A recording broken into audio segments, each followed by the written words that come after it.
Hey now. Yes. Hello. List Critics Remastered. Remastered, Yeah. rebooted, and retooted. We had to take last month off because Jesse, you couldn't be there. Sorry. And almost didn't make this month because I just got over COVID. But we're over here. We're ready. I'm still not completely there, that's the fucked up thing. It can linger, man. Yeah, well, I still got, you could probably hear it in my voice a little, the scratchiness there, and then also the fatigue is real. Oh yeah. And I felt so bad because, it was like right before Gibbs was supposed to have surgery, and then he couldn't go because how would we bring him there, But it just siphons the life out of you. It's crazy. It really does. It was the worst. It was the sickest I've been since I was a kid. Oh damn. Wow. Well, I got it pretty mildly. I'm happy you got a mild. So for me, it was the body aches were really bad at first. I was achy all over. It just hurt. And then after that, it was a really bad headache, and the coughing made it worse because every time I coughed, it was like getting hit in the head with a hammer. Oh shit! Like right with a exacerbating hammer, yeah, and in the eyes, and it was like a worse than a migraine. Oof. And then the sore throat hit me, and that was like, you ever have a throat so sore that it hurts when you're not even doing anything, like you're not talking or swallowing or eating or anything? Breathing. Yeah, let me tell you. Yeah, breathing hurt. Hey, Zulum Star, how's it going? Let me tell you how bad the sore throat was when I had COVID. The back of my tongue hurt. Oh. Okay, it radiated from my throat outwards, and the back of my tongue actually hurt. Man, it can do that? Shit. I didn't know that could happen either, but it happened. But like I said, the worst thing for me was knowing that Gibbs needs this thing on his foot removed, and that he was going to have surgery, 2 Wednesdays ago, and now it's next Wednesday, so...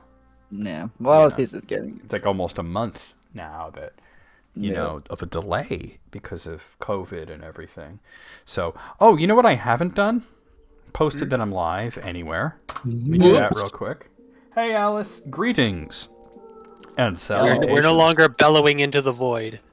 Now, Barrel, before we even start, because we're going to start pretty much like at 7 here. But we have some time to talk about this. But ever since starting the List Critics Remastered, bringing it all back, we've had this option of guest hosts bringing us a list. It's not mandatory, but do you have a list for us? If I knew about it, I would have. We've been doing that. I mean, not every person has done it. It was Riddle's idea. Hi, Riddle. I didn't know about it. So Riddle just said that their COVID sore throat lasted for over a week. Yeah. Speak of El Diablo.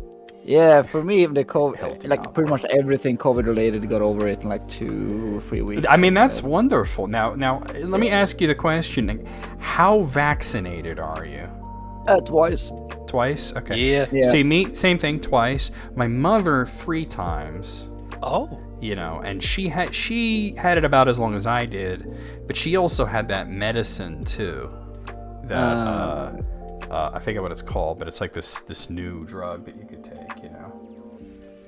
Oh, I didn't even know that was a thing. But, yeah, it's for people who are like at risk and whatnot. Yeah. But okay, what's for dinner, Riddle? Yeah, hopefully something good. Can you believe I ate that entire calzone? I was like, I think I might finish this thing. Was that an eggplant calzone? It was eggplant and pepperoni, a true George Costanza. Oh shit! I got the George Costanza. And you know what's funny is because my mom mentioned yesterday, I almost wanted to get it from the pizzeria because we had soup yesterday, right? Yeah. And I said, it's funny because I just watched the calzone episode of Seinfeld. So I'm craving an eggplant and pepperoni calzone. A little bit like nobody knew how to say it too. Like when Kramer walked in trying to get it because George got banned, for being George, and he's like, I heard you guys have an excellent calzone. And the guy's like, it's calzone. Ah, yes, give me 3 of those. I gotta Give me a fucking pick up calzone. Seinfeld one of these days. Just like binge it. I've only seen the first couple of seasons. There are episodes that hold up, and there are episodes that don't. So keep that in Well, mind. yeah, like any show. That's with a lot of media back then. Now, Yeah, but I mean, there are some things where like almost the whole thing holds up, and there are things where nothing holds up. So Seinfeld's kind of interesting because there's parts of it that do. Like I just watched this episode the other day that I think it might be the worst ever episode of Seinfeld, and it sucked because it was one of the ones that Cranston was in. Oh. And it was largely centered around his character. It was like he was the dentist, and Jerry goes in for oral surgery, right? And as he's coming out of the haze, because he got the what do you call it? The laughing gas, Yeah. And, Twilight Zone absolutely holds up. And hey, Ace, how's it going? So he's kind of hazily sees what looks like the nurse kind of like putting her clothes back on. Like there might have been some sexy times happening, right? And he's telling, like Elaine about it. He's like, I think my shirt was untucked. And she's like, shit. Were you tucked? And he's like, I usually tuck. Sometimes you don't tuck. That part's funny. But then she's like laughing it off. And she's like, oh, so what if you were raped? You're single. Yikes. And I'm just like, good God, this is terrible. And then, Kramer buys the Penthouse Forum at a newsstand, and he's reading it, and it's clearly from Bryan Cranston's character, and he's like, I'm a dentist, and sometimes me and my nurse fool around while the patients are under, and sometimes we get them involved, and they don't know about it. And I'm just like, good God, they'd publish that? Right? Like, that's terrible. And the episode wasn't even really funny, it didn't have enough Bryan Cranston. So I think that might be my vote for the worst ever Seinfeld. Well, you lose some, you win some. That's how it is. Yeah. I'm trying to think of other possible ones that were worse. What about that one where there's like it's like a parade for some other country? Oh, the Puerto Rican Day Parade? See, some people were upset because the whole thing with the Puerto Rican flag being like trampled and burned. But the thing is, like, it was funny because it was accidentally lit on fire by Kramer, and he was stomping on it to try to get the fire out, and then it was a big misunderstanding. That's and the joke. People at the parade were chasing him. I'm Puerto Rican. I thought it was fucking hilarious. I don't know anybody that was offended by it. I'm not saying that nobody was offended by it. I'm just saying that, like the Puerto Ricans I know thought it was funny. I could see people, probably non-Puerto Ricans, getting offended. Yeah, by it. some whiteys that like, want to feel like they're part of the club, right? That's what usually happens, right? But the last episode wasn't all that great, but I still think it was better than the Jerry got molested episode. That was pretty bad. Yeah, I could at least watch the final episode all the way through. I mean, my only issue with the final episode is it banks itself more on referencing every other episode than actually being funny. So yeah, you got to be like sipping on some of that memberberry juice. Yeah, because it's like it's giving you like every single cameo and all this stuff that they're dredging back up, and it's like, that's cool, but where are the jokes? Yeah. They're just repeating, Mulva, Soup Nazi, Mulva. They're real and they're fantastic, They're spectacular. Yeah, they're real and they're spectacular. But, it wasn't the worst finale I've ever seen. There's got to be worse. Sopranos. Cut! Breaking Bad. Oh, Breaking Bad was a fantastic finale. What are you talking that was a great one. Come on now. You didn't like Felina? The final episode of Breaking Bad? God damn. Oh, you're fucking around. Okay. God damn it. One of the best fucking finales ever. You hear this? You've pissed off Gibbs. Oh no. You've pissed off Gibbs. Gibbsy, come here. Come here. Stop doing that. All right, guys. Well, I mean, it's close enough for government work to 7 o'clock. Yeah. Let's switch over to here. The List Critics Remastered Episode 6, starring myself, my co-host as always, Armageddon Time. Dance off, dance off. And our special guest host this month is Dr. Barrel. Yeah, boy. GDS. You said yeah, boy, instead of Baba Booey? I'm surprised at you. Fuck yeah, true that. All right. All right, we're going to lower the music. We're actually going to turn it completely off. As someone who has never heard a single thing with fucking about the Baba Booey guy. Oh. Howard Stern. You just like to say Baba Booey. Yeah, I mean, it's fun. Whatever. It's a fun thing to say. Okay, we're going to start as we always do with Tumblr Gets Deep from pleatedjeans.com. Let's get deep. All right, so number one, Thyrell here posts this like comic panel, this comic strip. Let's see. So this guy is online at it looks like a pharmacy. Is it a pharmacy? No, I think it's a coffee shop because she says, "Can I interest you in a soy latte?" And he says, "Just coffee black." Caramel macchiato, just coffee black. Iced peppermint mocha, just coffee black. Frap? And the person behind him says, "For crying out loud, make up your mind in order." I hate these kinds of memes. Hold on a second, guys. Gibbs, stop. Hold on. I'm sorry, guys. Gibbs has like a napkin or something. I gotta go wrestle that from him. I'll be right back. Oh. Just trying to tidy up. Oh, right. Yeah, Jesus. Oh. Yeah, like we said before, this is really his tongue gets high, to be honest. Oh, okay. I really needed it. But I was just getting up anyway because he has like a napkin or something. He's got a napkin. That's why I was just getting up to get it. And I don't care how basic it sounds. I like me a pumpkin spice latte. You with your damn napkin. No. You with your And I don't drink coffee at all. So. Alright, I'm sorry I about like, that, guys. I'm coming back right now. Yeah, I don't drink coffee, but I do enjoy things that taste like coffee, Getting like, the you know, headphones clouds. Oh, And moving the microphone up. Hello, guys. chocolate-covered coffee beans. Yeah, okay, so the person who posted it says, "I love when boomers complain about shit like this because as a fast food worker, I would literally rather walk out into the lobby and shoot myself in the head than suggest more than one menu item to a customer." Yeah. That's real. Like, they're not going to be like, "Oh, but you can't get black coffee. You have to get the caramel macchiato." I mean, there's something that's like, hey, you want to try our specials? But, like, that's a completely different thing. Yeah, but then when you order, they give you what you ordered. Yeah. Of course. Okay, number two, Angel Worm here says, "What if angels in their true forms are actually more terrifying than demons because demons reflect human sins and fears, but angels are so entirely other and alien from us as to be truly eldritch? Demon, looking at a Renaissance painting of an angel in a rosy-cheeked cherub with the fluffy white wings and golden curls and a gentle, loving expression. You see this shit? Propaganda." This is what they want you to think. Well, you know, like in Angel. the Christian Bible, they do describe angels as being like a hellish nightmare of eyeballs and wings and. Oh yeah, pure like a DMT trip, pretty much. Yeah. All right, number three. Ikistu Omer says, "I went to the farmer's market yesterday, and at the honey guy's booth, there's always a honey guy, right?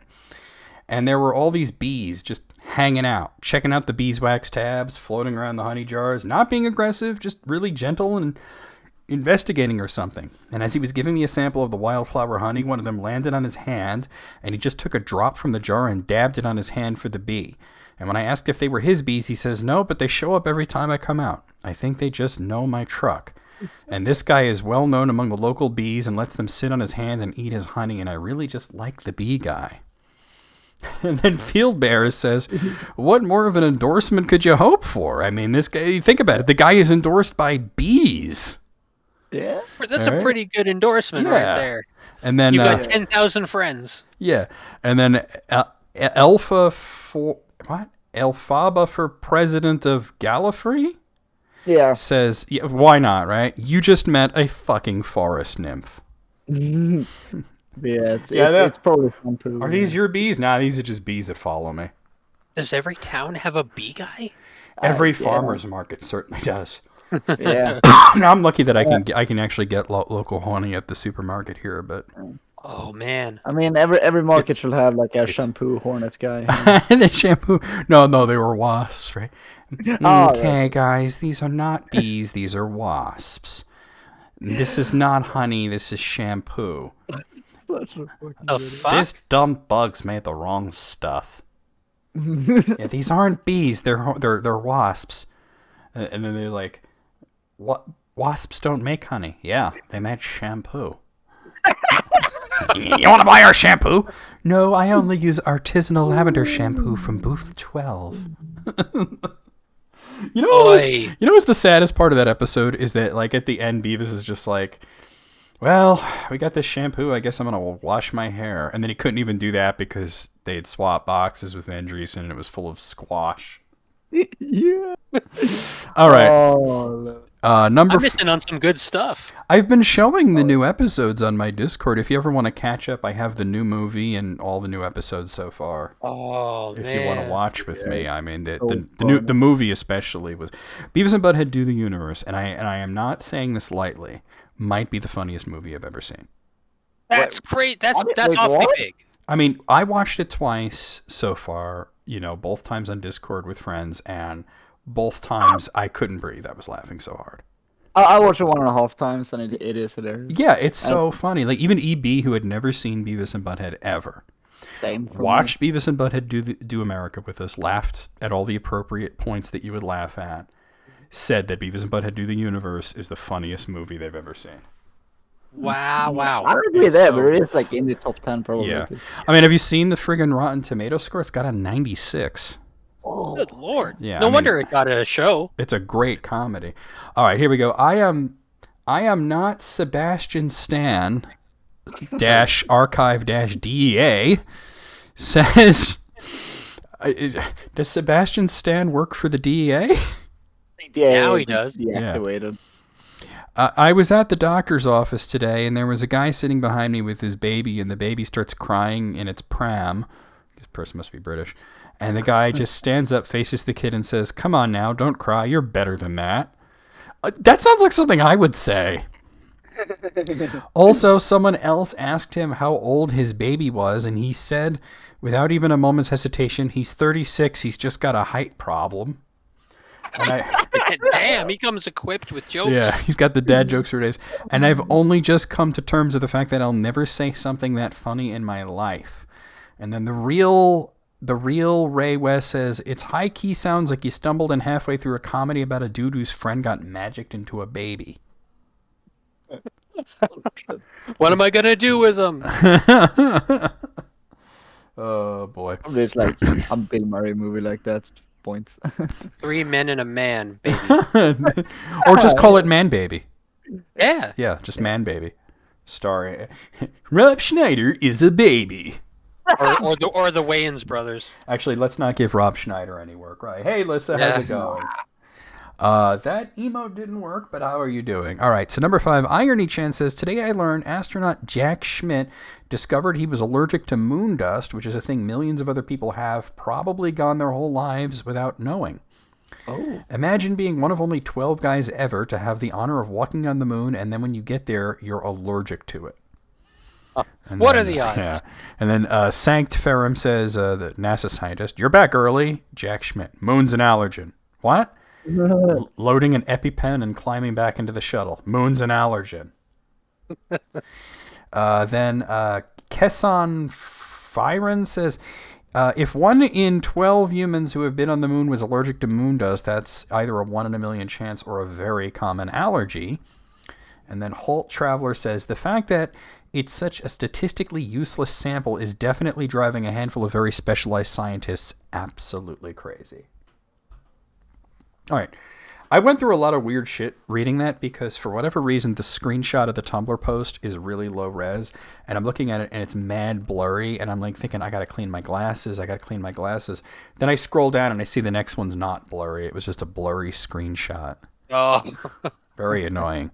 All right, number 6, Claus J says, my kitty cat was wandering around going, oomph. So I was like, in here. He goes, oomph. Shoves open my bedroom door with his big round head and flops on me as if hard enough that he made a little oof noise when he did it, followed by a Category 5 purring event. There's good in this world, Mr. Frodo, etc. Yeah. Oh, Kitty was being cute. In here. It's the Garfield noise. Yeah. Number 7, useless England fact says a lot of people, especially Americans, make fun of British cuisine, and most of the time it's fair, but it's a lot of time the food they're making fun of is poverty food or working class food. So really the joke's on them because our terrible, terrible peasant food is going to come in real handy when the current cost of living crisis. Oh, no. Yeah. And then Crazy Books and Plants Lady says, poverty didn't force you to name your food Spotted Dick. Yeah, I mean, yeah. And then Useless England Facts replies with this image of like Ash Ketchum just sitting on a bed looking sad because you've been bested at that point, right? Like, there's nothing that explains. Oh, it was poverty that the food's called Spotted Dick. I wonder if Spotted Dick actually tastes good.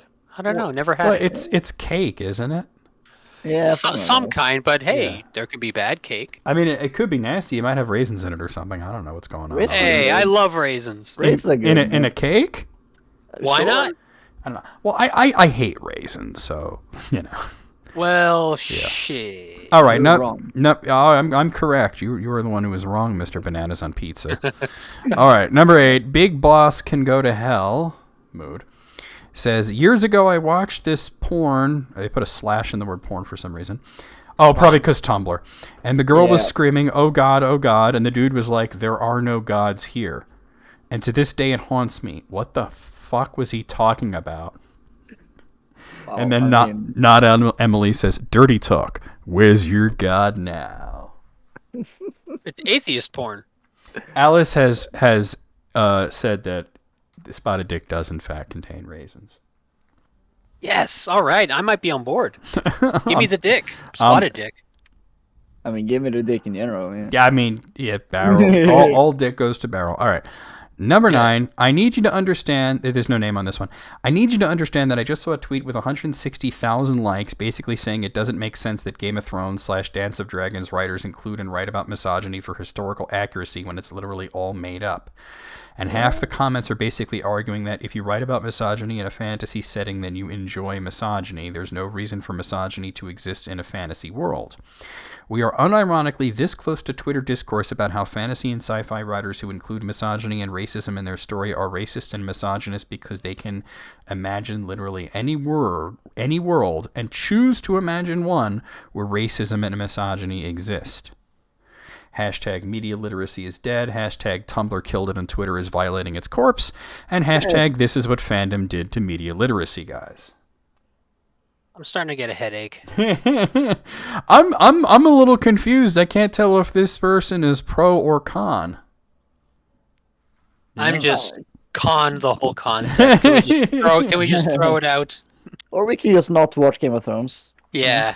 I have been successfully doing that this whole time. Yeah. I tried watching the first episode. I saw this brother and sister doing it. It was like, no, not really. Not for me. And now it's got a spin-off. And they threw a child out a window, so yeah. Apparently the spin-off is good, but I refuse to watch it. Well, I've heard the spin-off is good from people who liked Game of Thrones. Yeah. All right, number 10. Foon says, hey, fun fact, at one point around 2006, Moot of 4chan fame was wanting to build a new feature where 4chan users could list where they were located and meet up. It was going to be called, like, 4Meet, but the goal he had in mind was always that it could be used as a dating service for 4chan users. Oh, no. Can you imagine that kind of sausage fest? You said meat. Yeah. Unfortunately, the programmer working on it ran into a bunch of problems, mainly ADHD motivation issues, and it never got completed, and the programmer was fired. That programmer was me. You're fucking welcome. Imagine how much worse the world would be had 4chan included a fucking dating service. I'll say thank you, big time. Big thanks. And hey, Moogle, what's going on? And then Humorous, not humorous, but Humorous says, thank you for your lack of service. Yeah. A big-ass mood there, right? God damn. All right. Number 11. Oh, this is another blurry one. Homunculus Argument says, I want to go back in time to slap the motherfucker who invented togas. Not one man should be trusted with this much fabric. Fuck you. And then they post again. Rich 50 BC Norwegians. I am dressed in smoke-softened deer hide with an entire bear's pelt as the coating of my cape. Check out these sick fucking buckles that I'm wearing. They're made of real metal. Bet you've never seen anything like it before. Rich 50 BC Italians. I am dressed in an entire double-wide bedsheet because fuck you. Yeah, that's Someone my gets high. toga. Yeah. Someone gets high and watch the History Channel. And... You know what's interesting though is that togas were not commonly worn. They were formal wear for like the Roman Senate. People weren't walking around dressed like that. But we'd like to think they were. I mean, that's like a guy in England walking around dressed like a, like a barrister with the powdered wig and everything. Like they don't walk around like that. What is that? That would be great. All right, number 12, Lovely V says, I was at the bookshop yesterday buying 3 books, and the cashier looked at my stack and went, oh, one of my favorites. Oh, another one of my favorites. Oh, 3 of my favorites. And all I can think was, me to myself, this is great. I'm going to get a good grade in bookstore, something that is both normal to want and possible to achieve. Dang. Actually, it sounds like you could have hooked up. Yeah. Maybe. I mean, I don't know if the parts and desires matched up, but I'm just saying it sounds like you could have hooked up. A man can dream. Number 13, Pizzaback says, I hate how the stereotype is that dolphins are good and sharks are evil, when dolphins are so smart they have the capacity for evil, but sharks are simple fish who can only be true neutral. So even if a minority of dolphins are evil, there is still more evil dolphins than sharks. And I just gotta applaud the next person's name, because it is Rageclit. Ah! It's fantastic, right? Rageclit says, quality marine philosophy discourse. I think the math checks out. Someone got high and read Hitchhiker's Guide to the Galaxy, you know? I mean, that's most of Tumblr Gets Deep, isn't it? Yeah. Fair enough. All right, just so... Douglas Adams as a whole. Alice says they know Rageclit. All right. Weaver Z says, this is number 14, I will trust 1,000 out-of-touch left-leaning Southerners who don't know every piece of correct terminology before I trust one weird feminist/LGBTQ plus ally dude who couches his bigotry in pseudo-progressive language. 60-year-old former hippie I met in Arkansas. I don't really know much about the whole deal, but I get it. I mean, you like ladies, I like ladies. Some people like dudes. People should just leave, well, there's an F slur in there, and the D slur as well. They should leave them alone. It's common sense. Me, hell yeah, brother. Closet reactionary liberal college student I met last year. Of course I love and respect the queer and trans community. However, one can argue that the early gay community's casual attitude towards sex was a disastrous political and social... I'm going to throw you into traffic. The headache is growing. I mean, just... only trust old hippies. That's what I got from it. No, well, they're just saying that, I think the point is just because somebody's from Arkansas doesn't mean they're shitty. Right, Eighth? I wish Cosmic was here as well, but he's not currently here. Okay. Number 15 starts with a fantastic picture of a cat. And it says, the Egyptian Mao is probably the oldest breed of cat. In fact, the breed is so ancient that its name is the Egyptian word for cat. And then the Sixpenny Book says, did they name it Mao because that's the sound cats make? Now I'm just imagining a very early Egyptian encountering a wild cat for the first time. What the fuck are you, Mao? Oh, okay then. So if it's a Mao cat, does that mean it's a cat? Well, there's a species of bear in Russia that the Latin name translates to horrible bear. Yeah. Awesome. Yeah. I mean, and eighth, you are not shitty in the slightest. We also have Wolf. Wolf, that's a thing, yep. Number 16, here's a familiar name, Homunculus Argument. The way that Finnish media goes out of the way to get absolutely shocked when a political figure was filmed partying with friends her own age in an entirely harmless and legal way is starting to sound like humble bragging. Ooh, look at us, fucking nothing happens here, so now we're grasping pearls and outrage that one of them appears to have a social life. Fetch me my fainting chair. Yeah, that happened. She was just at a random party and got filmed and people got mad. They got mad because she was having fun? Yeah. How dare she? I think there was some video that leaked and it's just her having a good time. Yeah. And she had to apologize and like cried about it and whatnot, so yeah. Okay. So number 17 contains like one of those maps. Well, it's a zoomed in part, but a map of the United States where people are trying to, name the states. Except that this isn't like when you did it, Barrel, where you're an adult and you're from Europe. This is for a class. So this is a teacher posting it named Marlo Faust. So I just want to so this kid marked, they marked West Virginia as Maryland.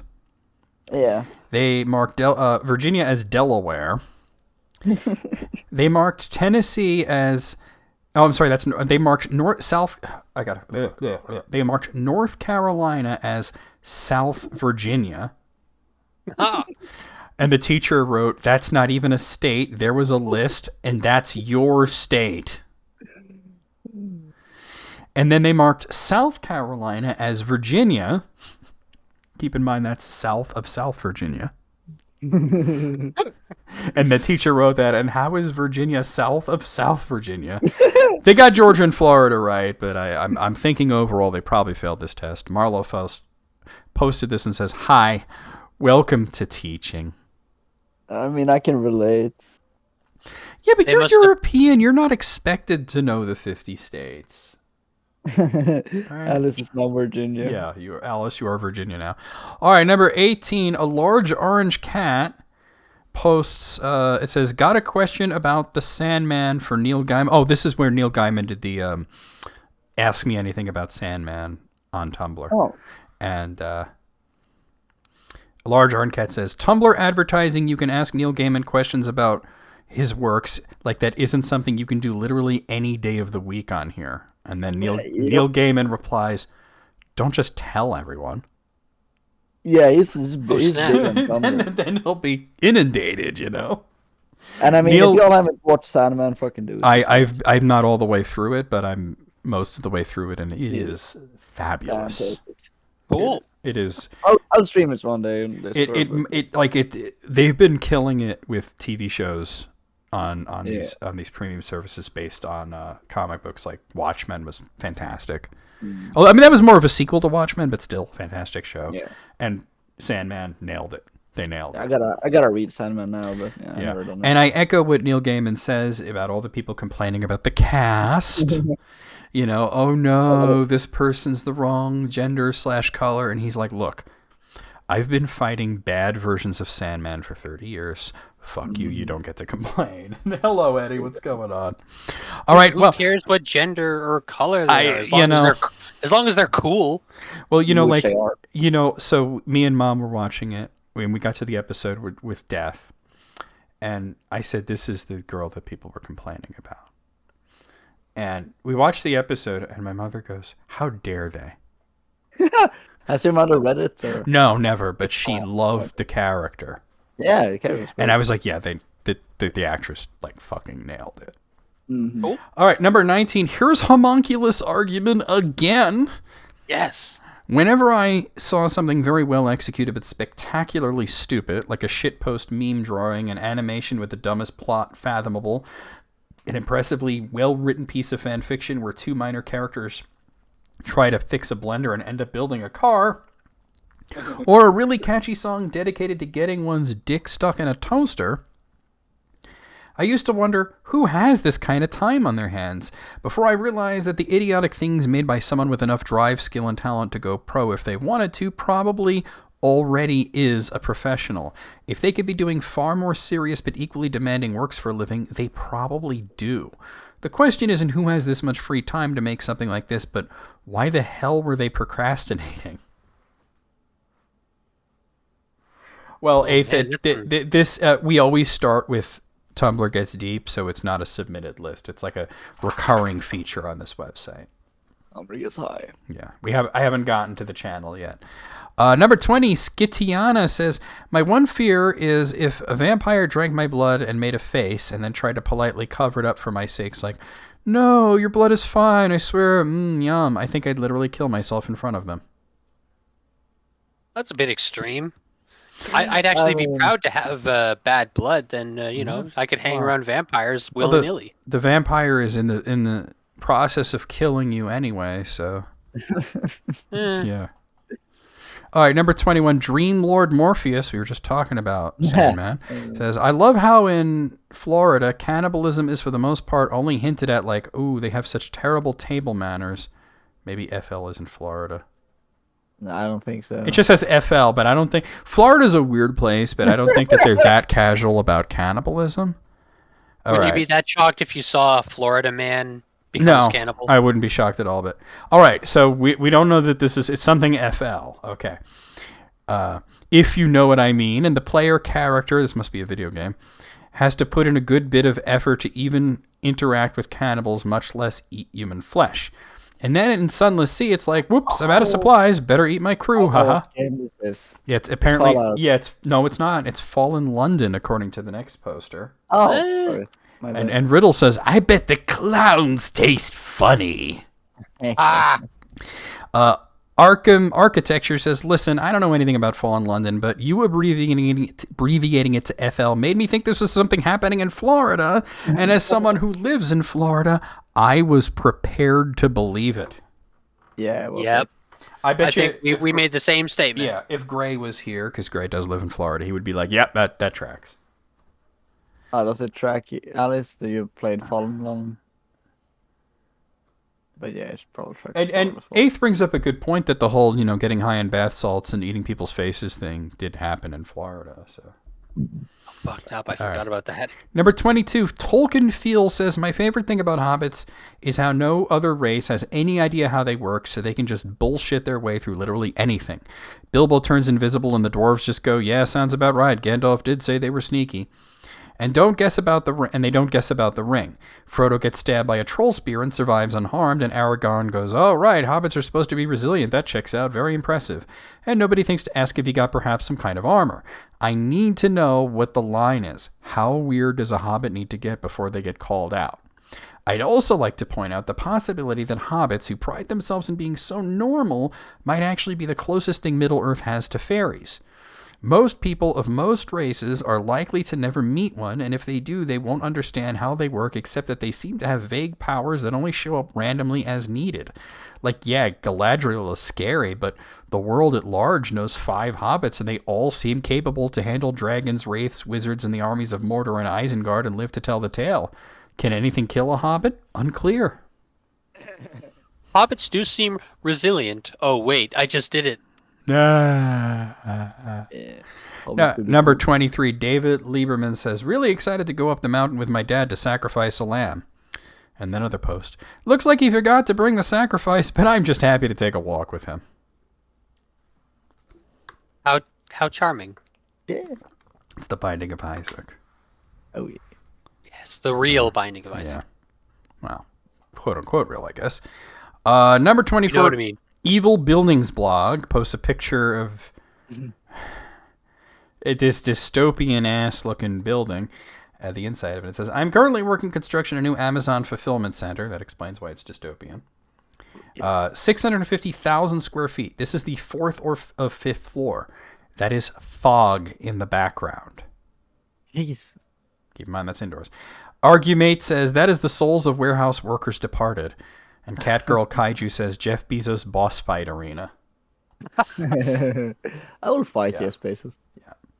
I would fight him in a field. Yeah. I'd borrow Eighth's steel-toed boots and just start kicking taints. Oh, God. Number 25, Charles Oberon says, way too reliable narrator, where the narrator provides documentation and proof for how they know every detail in the narrative and an estimate of how confident they are in it. Assorted Insanity says, a study. What you are proposing is an academic case study. And then Charles Oberon says, yes, but imagine if it's a fantasy novel written in that style.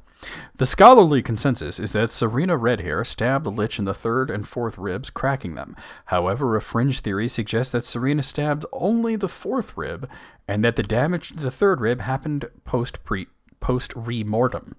Unfortunately, we have no physical evidence of the Lich in question to examine in order to confirm the theory. Kind of want Morgan Freeman to narrate like that. Oh my God, that would make it perfect. Right.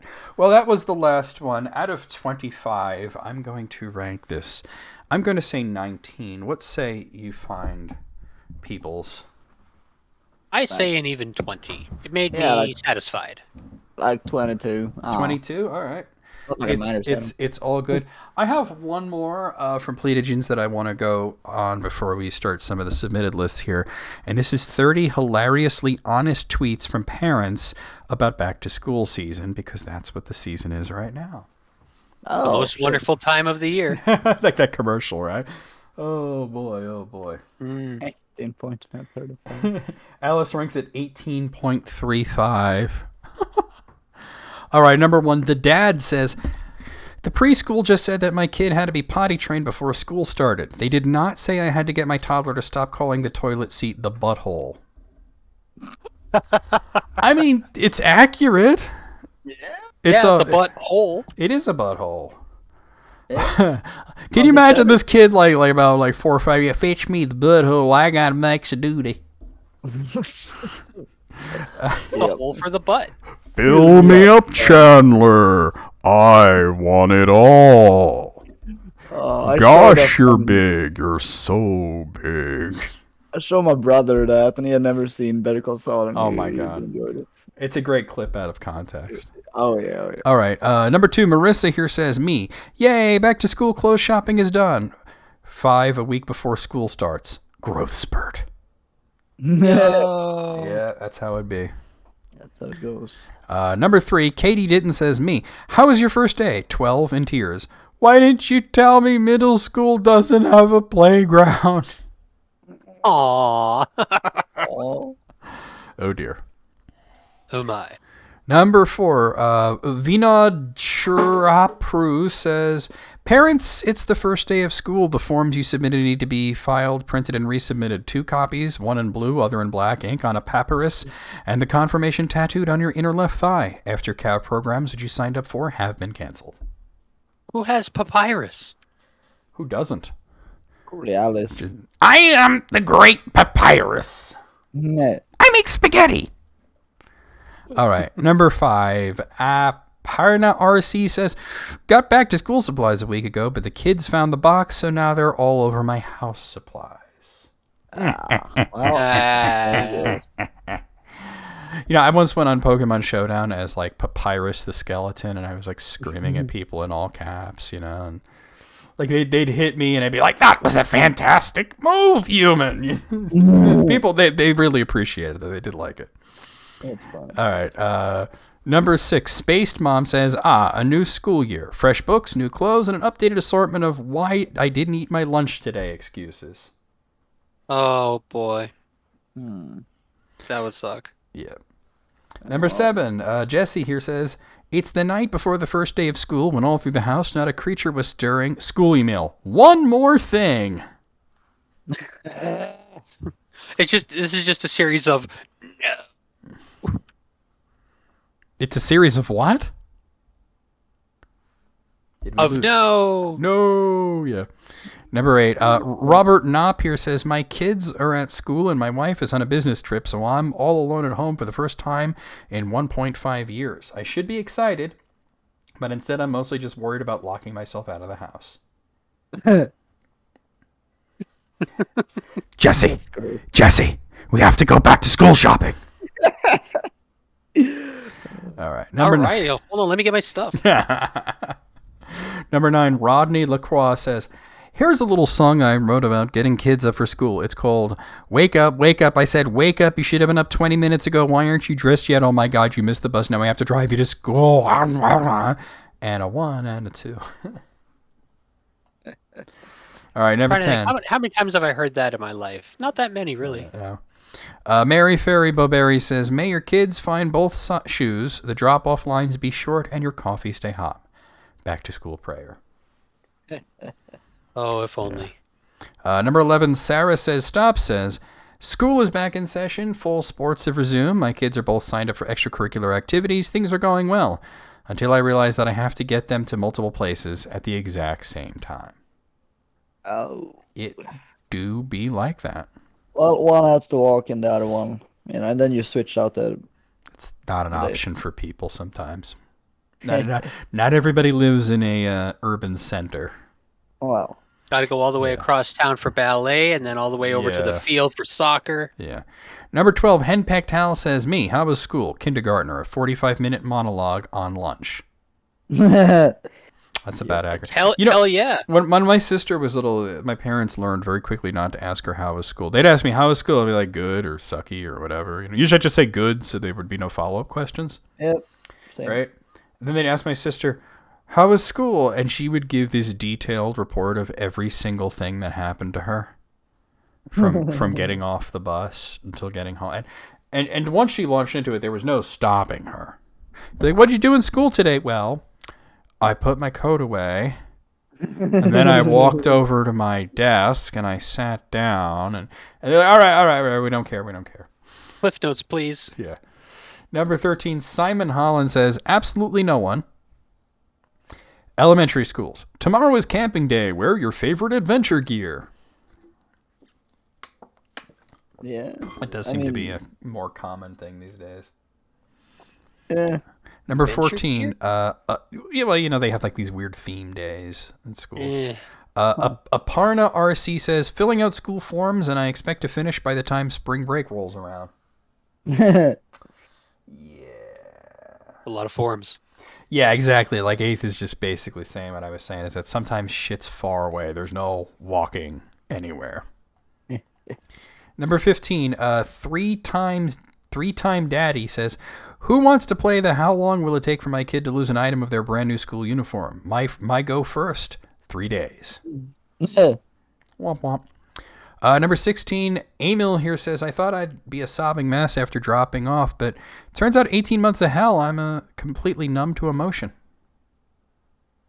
You need that protection. Yeah. Number 17, Jesse says, I put my phone down for an hour and I missed 67 back to school emails. Number 18. Oh, sorry, go ahead.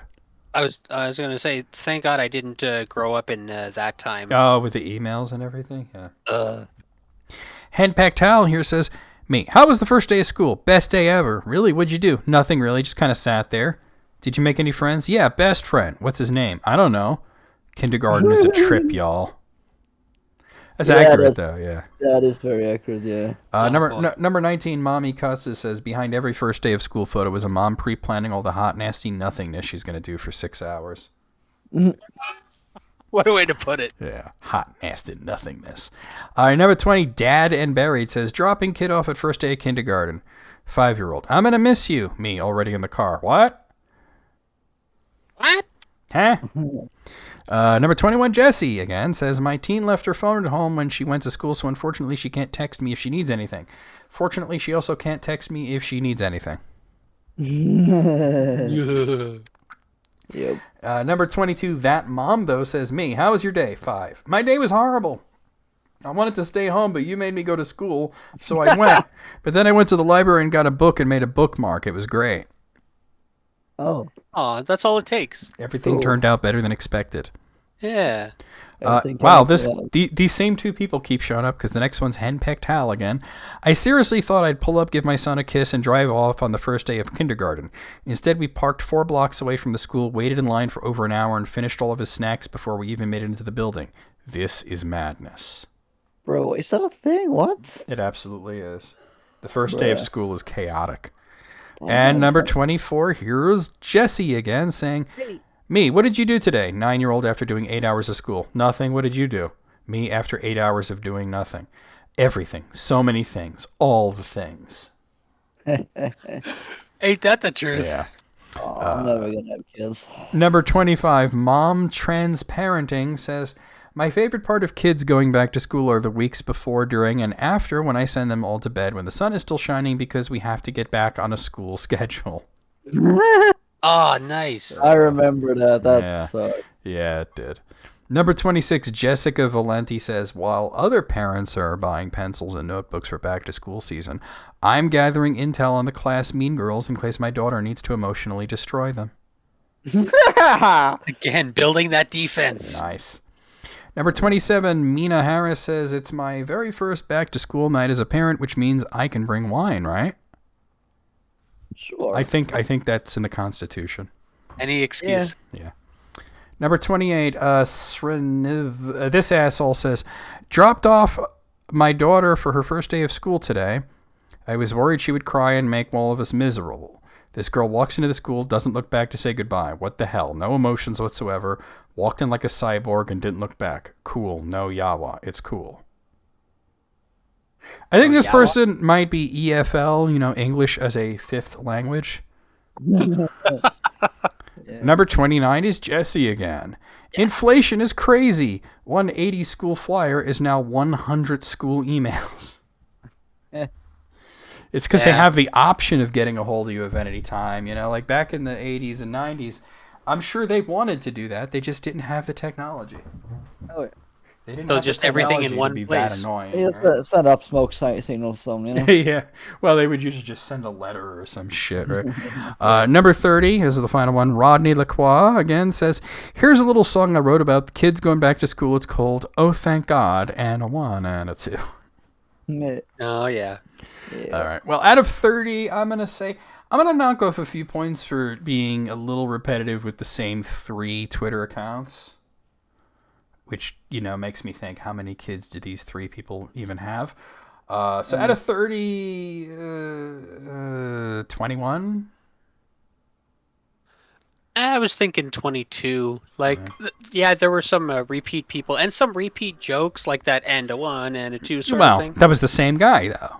Yeah, exactly. So it's repetitive The same twice. person could at least tell a different joke. Yeah. Yeah, I'm gonna say 23. Yeah, kind of not as strong as I was hoping. All right, heading on over to wait, somebody's tagged me in the mod chat. I'm going to deal with this right now. All right, so where is it? List critics, here we are. All right, so Alice sent Alice's top 5 series finales of all time. Oh, shit, we were just talking about finales. finales. We were talking about that. Okay, so number 5 being All Good Things, the final episode of Star Trek The Next Generation. Mwah. Fantastic fucking episode. Hey, if you say so. The fact that final episode of the show was better than the first movie. Really says. And the first movie wasn't bad or anything. It's just that it was like not as good as the final episode. Huh. It just wrapped everything up, but didn't put a still didn't put a cap on it. Like, it was a great way of ending that show. Number 4 is Everyone's Waiting, the final episode of 6 Feet Under, which I've never watched, but I've heard good things specifically about that finale. Oh, so there is that. I saw some of it, but I just kind of fell off. Yeah. Number 3 would be Felina, the final episode of Breaking Bad. Oh yeah. I mean, we just talked about that earlier, and one of the best. The only criticism that I can give it is it's funny how evil Walter became, that they had to have sudden Nazis there for him to fight. A little redemption arc. Number 2 is Saul Gone, the final episode of Better Call Saul. Oh yeah, that was hype as fuck. Certainly not as bombastic as Felina. Nah. Definitely a more low-key, muted thing, but they... like, mad respect for the way they ended it. Oh, yeah. You know what I mean? To watch, like, what is essentially the death of Saul Goodman in a courtroom like that. Mm-hmm. Fantastic. Like, I don't want to give away too many spoilers, but that moment, because, like, they started the court proceedings, and, they were saying, the United States versus, well, the defendant has requested to be called Saul Goodman, so we'll go with that, right? And then after getting all of that off of his chest, and everybody's yelling and cross-talking, and the judge is banging the gavel, Mr. Goodman, and he goes, "It's McGill. My name is James McGill." And he was like, well, that's it. Saul is gone. Oh, yeah. They earned that punny title, Yep. And number 1, I couldn't agree with this more. Goodbye, Farewell, and Amen, it's really a movie, but it also serves as the final episode of MASH. Gotta finish MASH one of these days. I only saw the first season or so. Oh, really? So you didn't even get to, like, the more dramatic stuff, huh? Nah, it was only... I mean, there were 1 or 2 slightly dramatic... Alice is giving themselves a 5 out of 5. Slightly dramatic episodes of... even MASH in the first season, but definitely towards the end it was a little more, it hit a lot harder. Yeah. The show had gone on a lot longer than the actual war had, so at some point... Yeah, I wonder how did they explain that away? They didn't. Oh, okay. They didn't bother with explaining that the show went, more than twice as long as the war. Not? But it was a great send off there. I will give it a 5 with deference to the fact that I've never seen 6 Feet Under. Yeah. But I yeah, haven't seen MASH. So. you've never seen MASH? Well, I know what it's about, and I know the characters, and okay. I have a basic idea of the premise. I've just never sat down to watch it. Yeah, I mean, it was a movie, and then it was a show. Well, it was a book first. Yeah. But, Oh. Yeah. Okay, from Manic Scarecrow here, he transcribed Watch Mojo's list of the top 20 rock frontmen. Rock frontman. Yeah. So when we talk about a frontman in rock, we're not just talking about somebody's abilities as a singer, but also their ability to work up a crowd, Yeah. Yeah, So you got to be like the figurehead. Yeah. You got to be the hype man for yourself, basically. And all right. We'll see with this list. Number 20 is Bon Scott of AC/DC. Now, he passed quite a long time ago, and I can't say that I've ever been to an AC/DC concert anyway, but I have heard that he was a legendarily great frontman. So, I don't know. I've mostly just seen footage of the other guy, the newer guy. Yeah, Brian Johnson. Yeah. Hey, Manic, time for Ziggy's Critics with a legendary Swedish barrel. Yeah, it's me, Barrel. Yes, it would be like that. Baba Booey. Yeah. Baba Booey. All right, number 19 is Bono from U2. All right, I have never I don't know. seen a U2. What does he do? Jump around the stage and go, yeah, yeah, yeah, yeah? I mean, I don't know. Isn't he supposed to be kind of a dick? He seems like a dick. Yeah. I mean, it's British, so. Number 18 is Eddie Vedder of Pearl Jam. If you want to learn your vowels. Well, he's a that's more a comment on his singing. If you want to learn vowels, definitely listen to Pearl Jam. You. I stole that joke from you. Yeah, no, I heard that joke before, yeah. But as a frontman, he's generally kind of reserved and low key. He's a good frontman. I wouldn't say he's one of the 20 best. Number 17, Gerard Way of My Chemical Romance, a band I know absolutely nothing about. They do that Black Parade song there. Yeah. He just writes fantastic comic books, though. Okay. Number 16, Rob Halford of Judas Priest. Yes. Oh, yeah. 1,000 times, yes. Yeah. How about the fact that this guy, with his fashion sense, invented the heavy metal look? Yeah. You know? I mean, it was all from the kink. Yeah, well, because he was a gay man.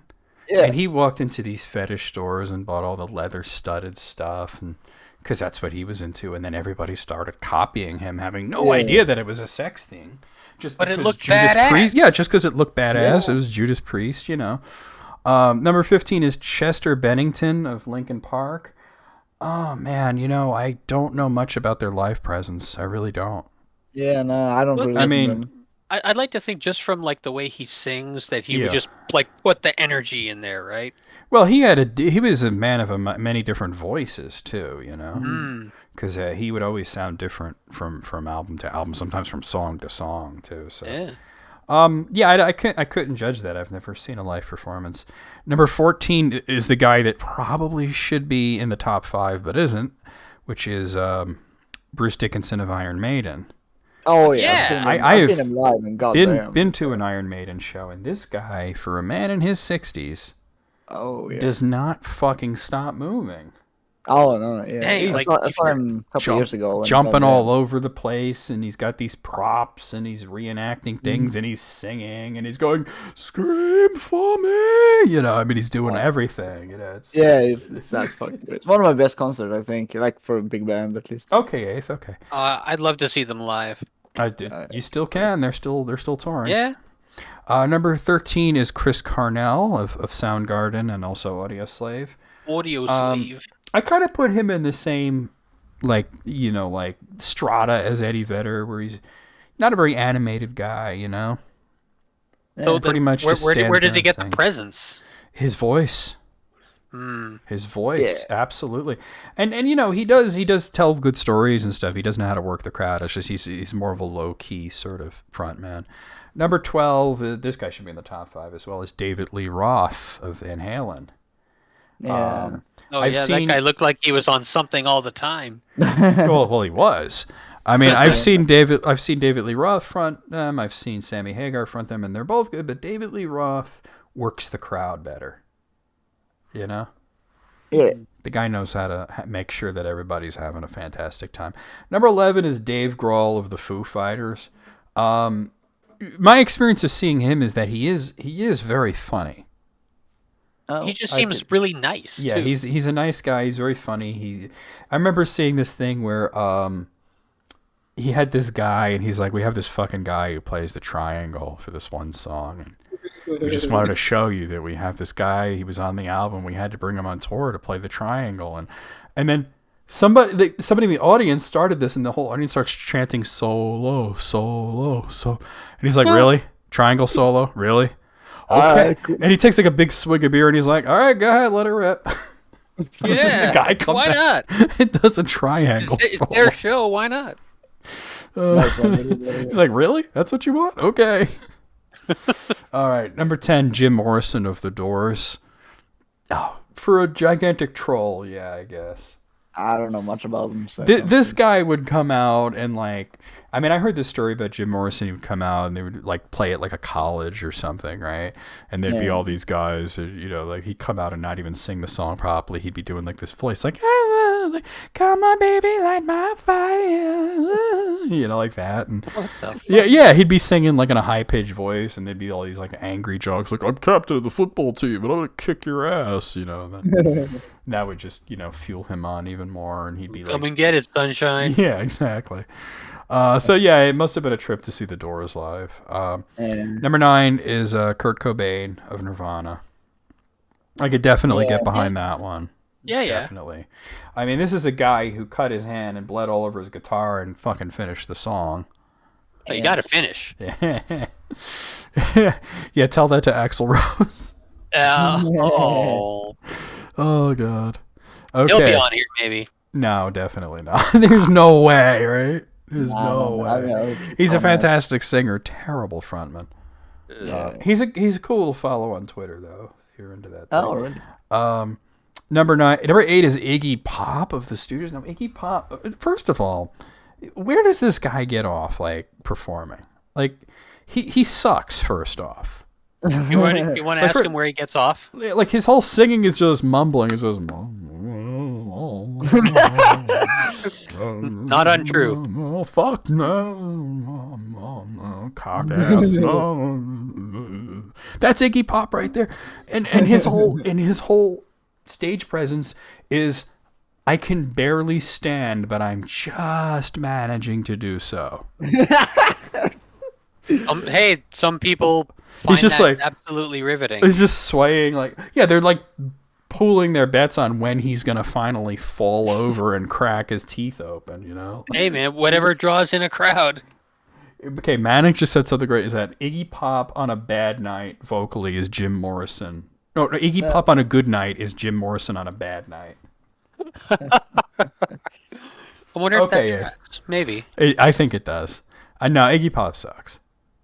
Number 7 is Roger Daltrey of The Who. I mean, he could be a contender for number 1. I mean, this guy rocks.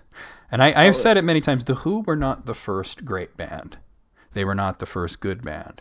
But they were the first band to kick ass. Yeah. You know what I mean? Yeah. There was great music before The Who, but nobody kicked ass. Yeah. They were the first ass kickers. Yeah, they came out on stage. I could see them, like, you know, Roger and John and Pete and Keith. And, hello, all right, come together, lads. All right, so put on this show. And what if we just go out there and just start kicking ass? Kick ass? Yeah, let's just go out there and just fucking kick ass. Right? All right, let's go out there and kick some ass, you know. And then they went out there and they kicked some fucking ass, right? I could see that happening. And, like, they must have had a meeting beforehand, right? Okay, yeah. Number 6 is Axl Rose. How could he number 6 Told be you. Axl Rose? He dances like a snake, gets upset at somebody, and then leaves. That's his concert. Well, and after it comes like a half an hour later than everyone Oh else. yeah, he's got to show up like an hour and a half late. You know, people been Yeah. standing there, they're angry and shit. He sings 3 songs, gets upset because one guy's drinking a beer, and then fucking says, "Oh, you guys are lame." Drops the microphone and leaves. You. Doesn't sound like much of a front man to me. No, he sucks. I mean, he's a great singer and he's a fantastic songwriter, but as a frontman, he's an asshole. Yeah. More like back man. Number 5, Steven Tyler of Aerosmith, and I didn't think of Steven Tyler when I saw this list, but yeah, totally. Yeah, he's got the presence, he's got the voice, he's fun. He'll keep your attention. Yeah, I mean, I've seen Aerosmith live; they're very good. So, Nice. number 4 is Ozzy Osbourne. No, dude, Ozzy Osbourne. He stumbles on stage even when he was young. Yeah, I mean, even young Ozzy Osbourne basically just stood there and like. Generals gathered in their masses. Just like, you know, that was it. And sometimes he'd put his arms out, trying to look all majestic. I mean, it was cool, but like. I mean, he's cool, but he's not that captivating. He had long hair. Yeah, they all had long hair. I mean, so do I. Doesn't mean I'm cool. You know? I have long hair, right? Yeah. All right. I saw Black Sabbath live a couple of years ago, and God, that was probably the worst concert I've ever been at. It's God, they're not great live. They were in the 70s, but it hasn't been the 70s in a long time. Yeah.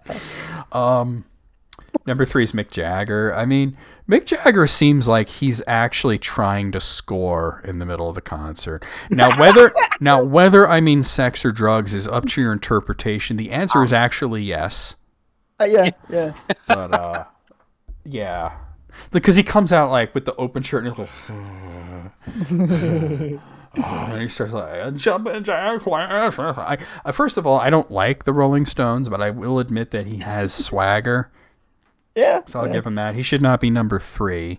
That's a spot that could be, you know, Bruce Dickinson or that whole dancing like a chicken thing. Like, I don't know how it plays. The whole it just people love it. He'd been doing it for 50 fucking years. Yeah, I don't know though. It's you know? Yeah. The 8th just called the Rolling Stones liches and revenants with musical talent. Although in the case of the Rolling Stones, maybe not so much talent. You know, I mean, I'll say Black Sabbath has it, but number 2 is Robert Plant. Absolutely, 100% Robert Plant. Wait, who was that? Of Led Zeppelin. With the voice alone. Oh, Led Zeppelin. Yeah. Right, sorry, my bad. Yeah. I mean, fantastic. And number 1, who else could it possibly be other than Freddie Mercury? Oh, yeah. Right? Come on. Yeah. Yeah, out of 20, I have some issues with a few of these and the order, but I'll give it a 10 out of 20 because it should have been a top 10. 12 out of 20. Yeah, I'm going to say 12 as well. Yeah. I don't know about some of this Axl Rose shit. Fix your shit, Watch Mojo. Well, I mean, what do you expect? It's Watch Mojo. You know. Yeah, Watch Mojo has always been kind of bad. Okay, so Elise sent us. She did this on her stream, and she decided to post it and list critics so that we could react to it. And it's the... So, wait, which one am I looking at here? Wait, Elise, I'm confused. Hold on, let me... Because there's... Okay, so there's actually two... It's a tier list of Taco Bell items. Oh. But she seems to have linked to 2 of them. Because I bring up the list and there's 2 of them there. And I'm not quite understanding why I see 2 of them there. I mean, one of them... Let me see which one was on her stream.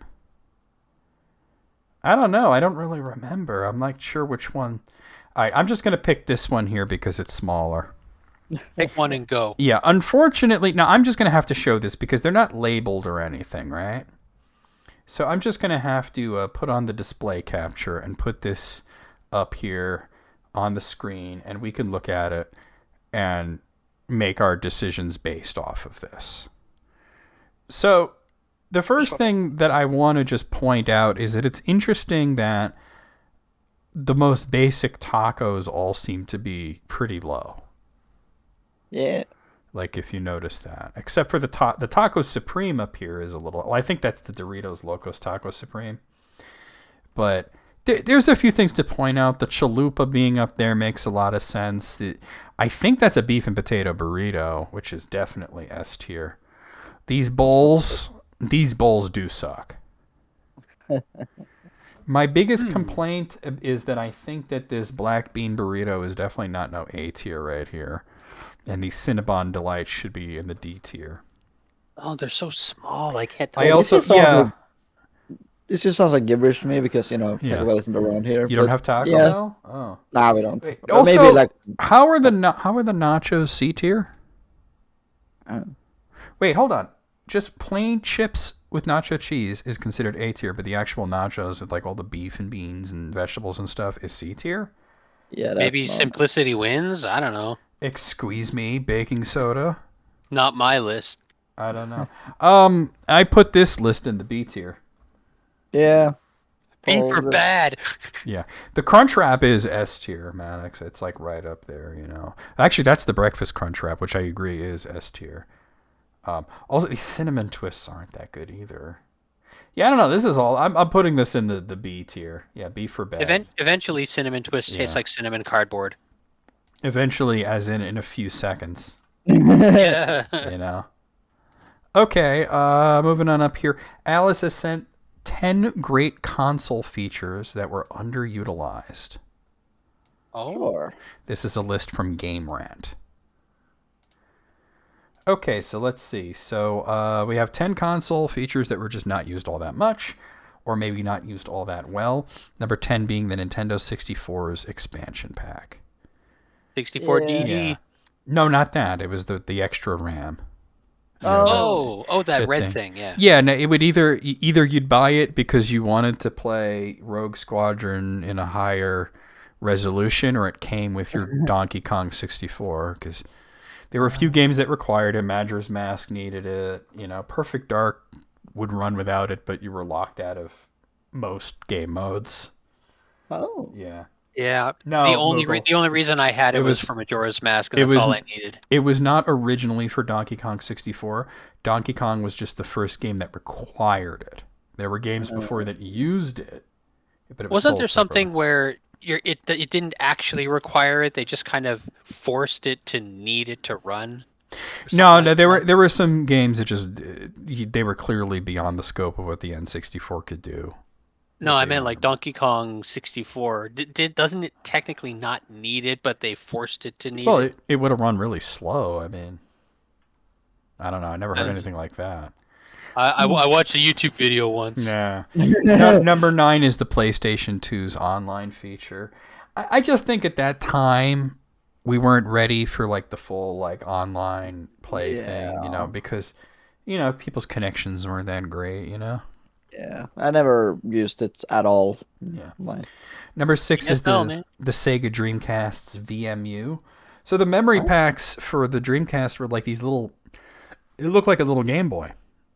Oh. It had a screen, and when you'd slide it into the controller, the screen would go into this like window, and it would display things. Like, for example, like I had this NFL 2K whatever game that if you were playing multiplayer, you could select your play on the VMU instead of on the screen, so that the other person doesn't see what you're doing. And sometimes they were like little, very simplistic mini games.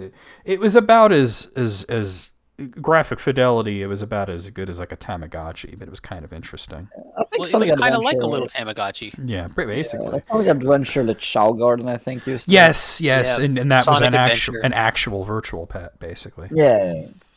Number 7 was the PlayStation 6-axis controller. The PS3, I mean, before DualShock 3 came out, they had this thing that looked like a DualShock 3, but it was called the 6-axis. Basically, it's just motion control, and it's not the lollipop thing that came out later. It's just more like a Kirby tilt and tumble thing. It wasn't that good. Oh, yeah. Like, you'd use it for, like, heavy rain. Yeah, heavy rain instead, yeah. Number 6 is the Nintendo DS microphone. Well, I mean, probably the reason that more games didn't use the DS microphone is that it sucked. Yeah, it wasn't good. Oh, God, yes. Just blow in it, or they just have it outside and it will just fuck up. Yeah. Number 5 is Xbox One Snap. Once again, I think that this sucked. What was that? What is it? It was a way to have multiple apps open at the same time. So you could have Netflix open as you're, like browsing the internet, or you could have Twitch chat open as you're playing games. But wow, it wasn't that good. No. Number 4 is the PlayStation Vita's back touchpad. Yes. I really wanted that to get used. I would say that the PlayStation Vita was the most underused thing. No, but the only game that I know that used it that I had was East 4 had this thing where you can zoom in and out using the back screen. See, that's cool right there. Yeah, but the thing is, like, you're holding it and you're kind of shifting around, and you're doing it accidentally a lot, I wonder if you're like the biggest Vita fan in our community. Me or June, probably. I love my Vita. I still use it.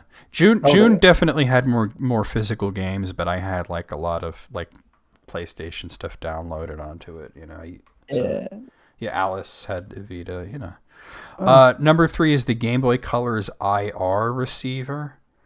Infrared.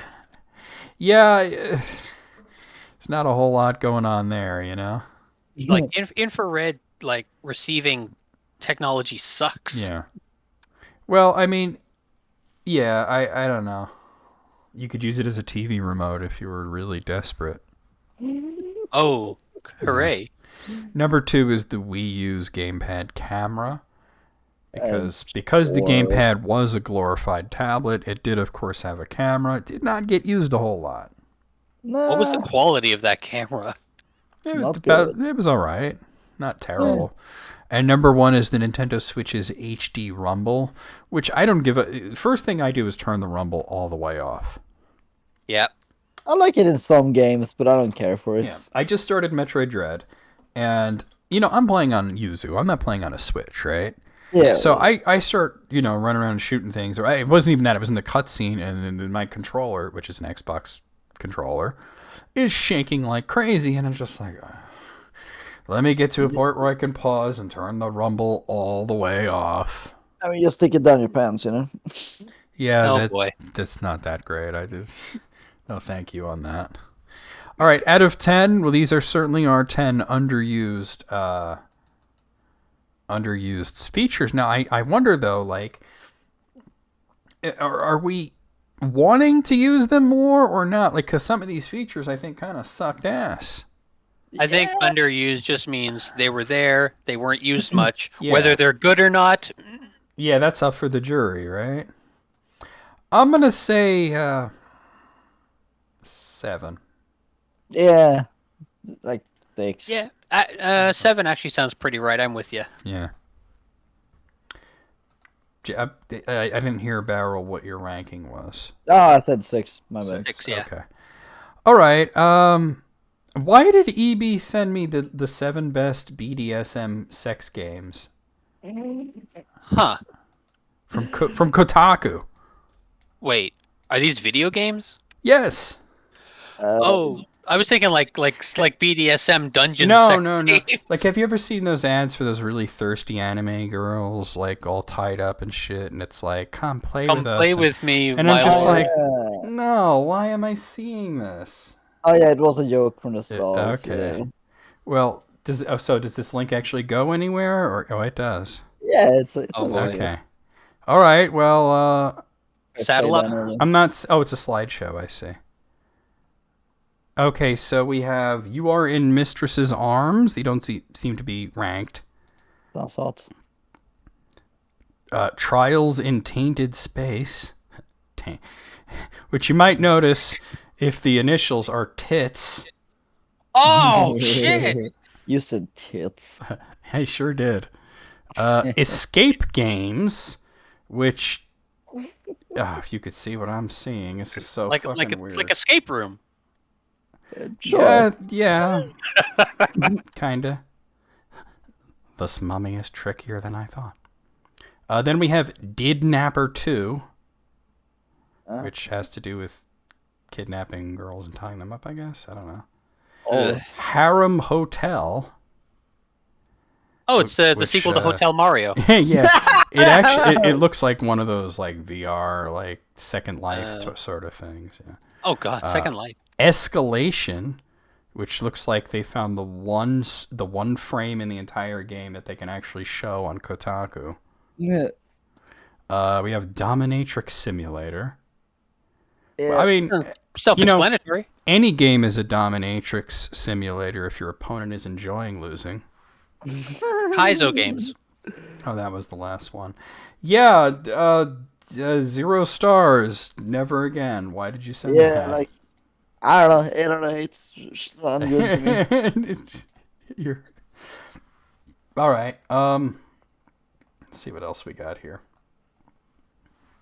Oh, Wylan. All right. 8th has an important Starfleet captain's ranking by sanity in descending order. Oh shit. Okay. Yeah, sure. Alice gave that a 6.9. Nice. Okay, so I guess we're going from least sane to most sane. Is that what we're doing? It because you said descending order. Well, descending into madness. Yeah.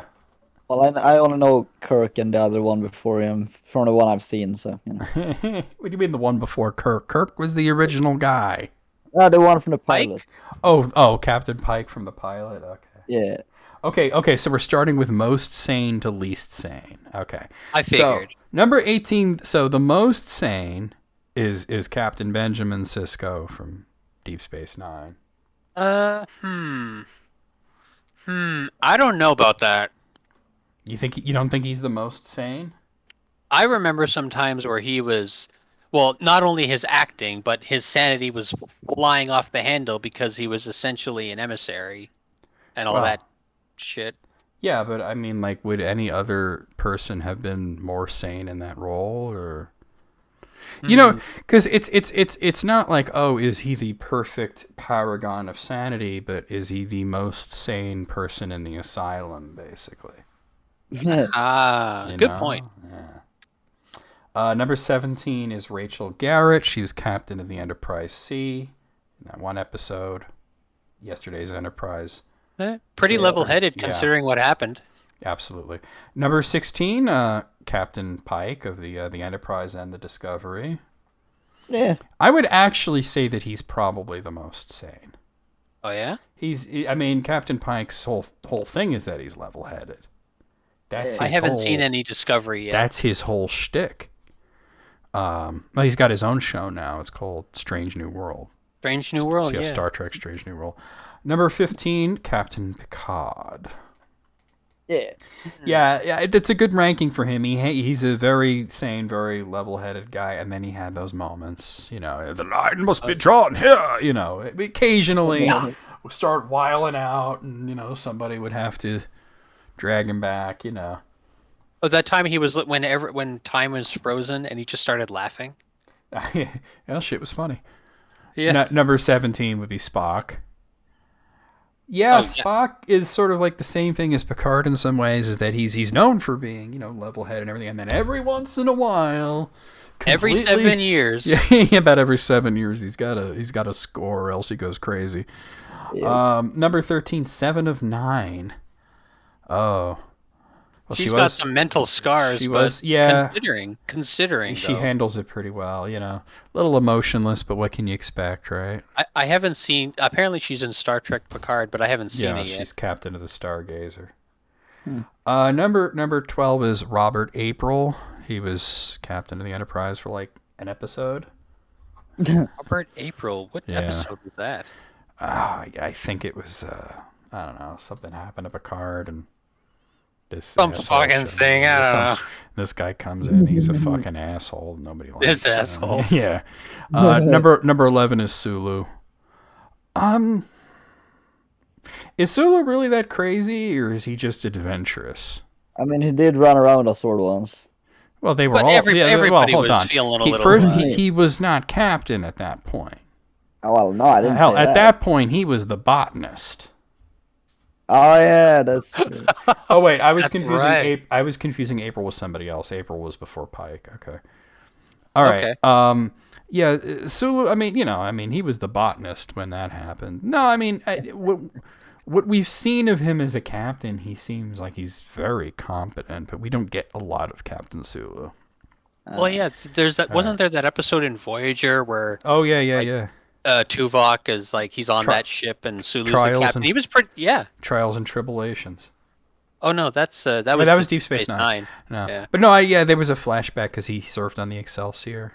Yeah, the same actor. Yeah. Okay, so smack dab in the middle is Captain Kirk. Yeah. He's a little of both. Yeah, I mean, yeah. I think that does track. I'm Captain Kirk. That's one of the first episodes. It's one of the first few. Yeah. That was that one with that they welded the horn on a dog and called it an alien. You know. Yeah. We were watching that on Discord, and every time the dog was on screen, Barrel just could not stop laughing. That looks so dumb. I love it. Number 9 is John Harriman of the Enterprise B. I don't know that he's crazy more than that he was criminally incompetent. I'd say that's a better assessment. Maybe not insane. Yeah. Maybe it's insane to be that incompetent and be captain of a starship, right? I see.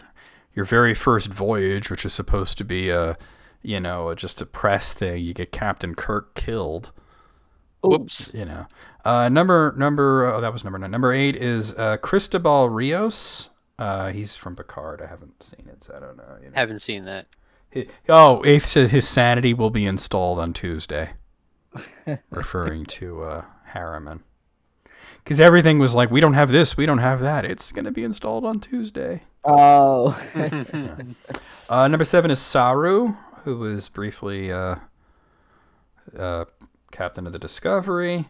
Well, I mean, here's the thing. If you're captain of the Discovery, you're either completely nuts or evil. Or you're Captain Pike. And then you're just going to be, shunted off to the Enterprise at any second.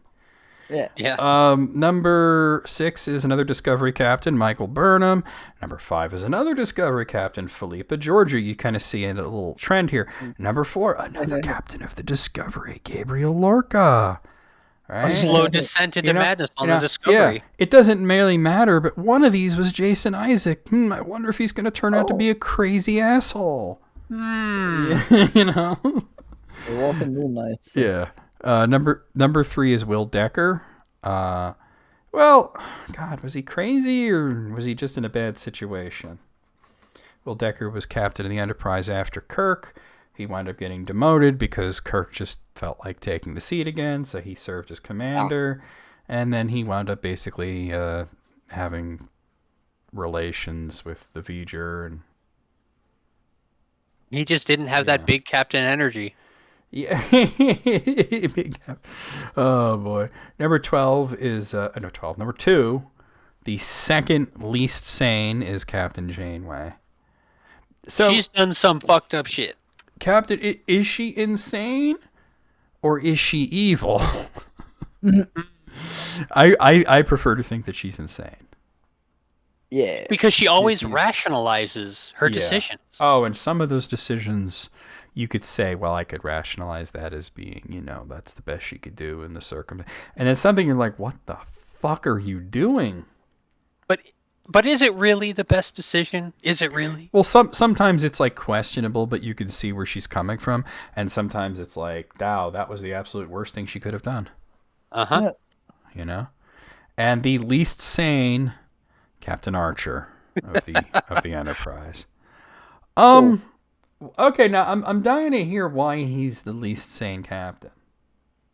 I haven't seen all of Enterprise, but I've seen a majority of it. Now, to me, I mean, it does kind of seem like he's in over his head a bit, but, especially going into season 3, he completely didn't know what the hell was going on.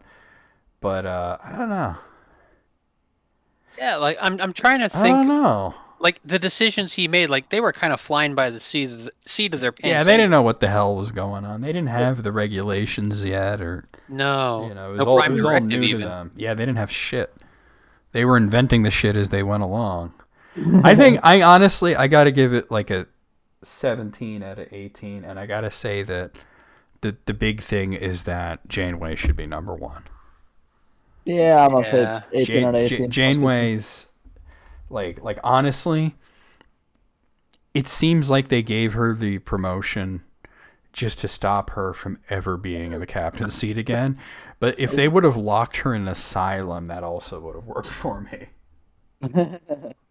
Just tell her this is her new office. Well, I mean, I guess he just didn't. I mean, all right. I guess he just didn't want to fuck with the timeline there. Maybe I don't know, but that was. You know what that was? Indy and all that stuff. Eighth. I wouldn't say that's insanity. I would say that was bad writing. Oh. Okay. Riddle has sent their top 10 main series Pokemon games. Cool. Ah. Okay, so no spin-offs here? Number 1. Which one better be number 1? Platinum. Platinum? Yeah, I don't think it is. Probably not. Nobody would really put Platinum at number 1 except for, like, you. I mean, I like janky. And it's good. It's good, Yeah. but it's not number 1. All right.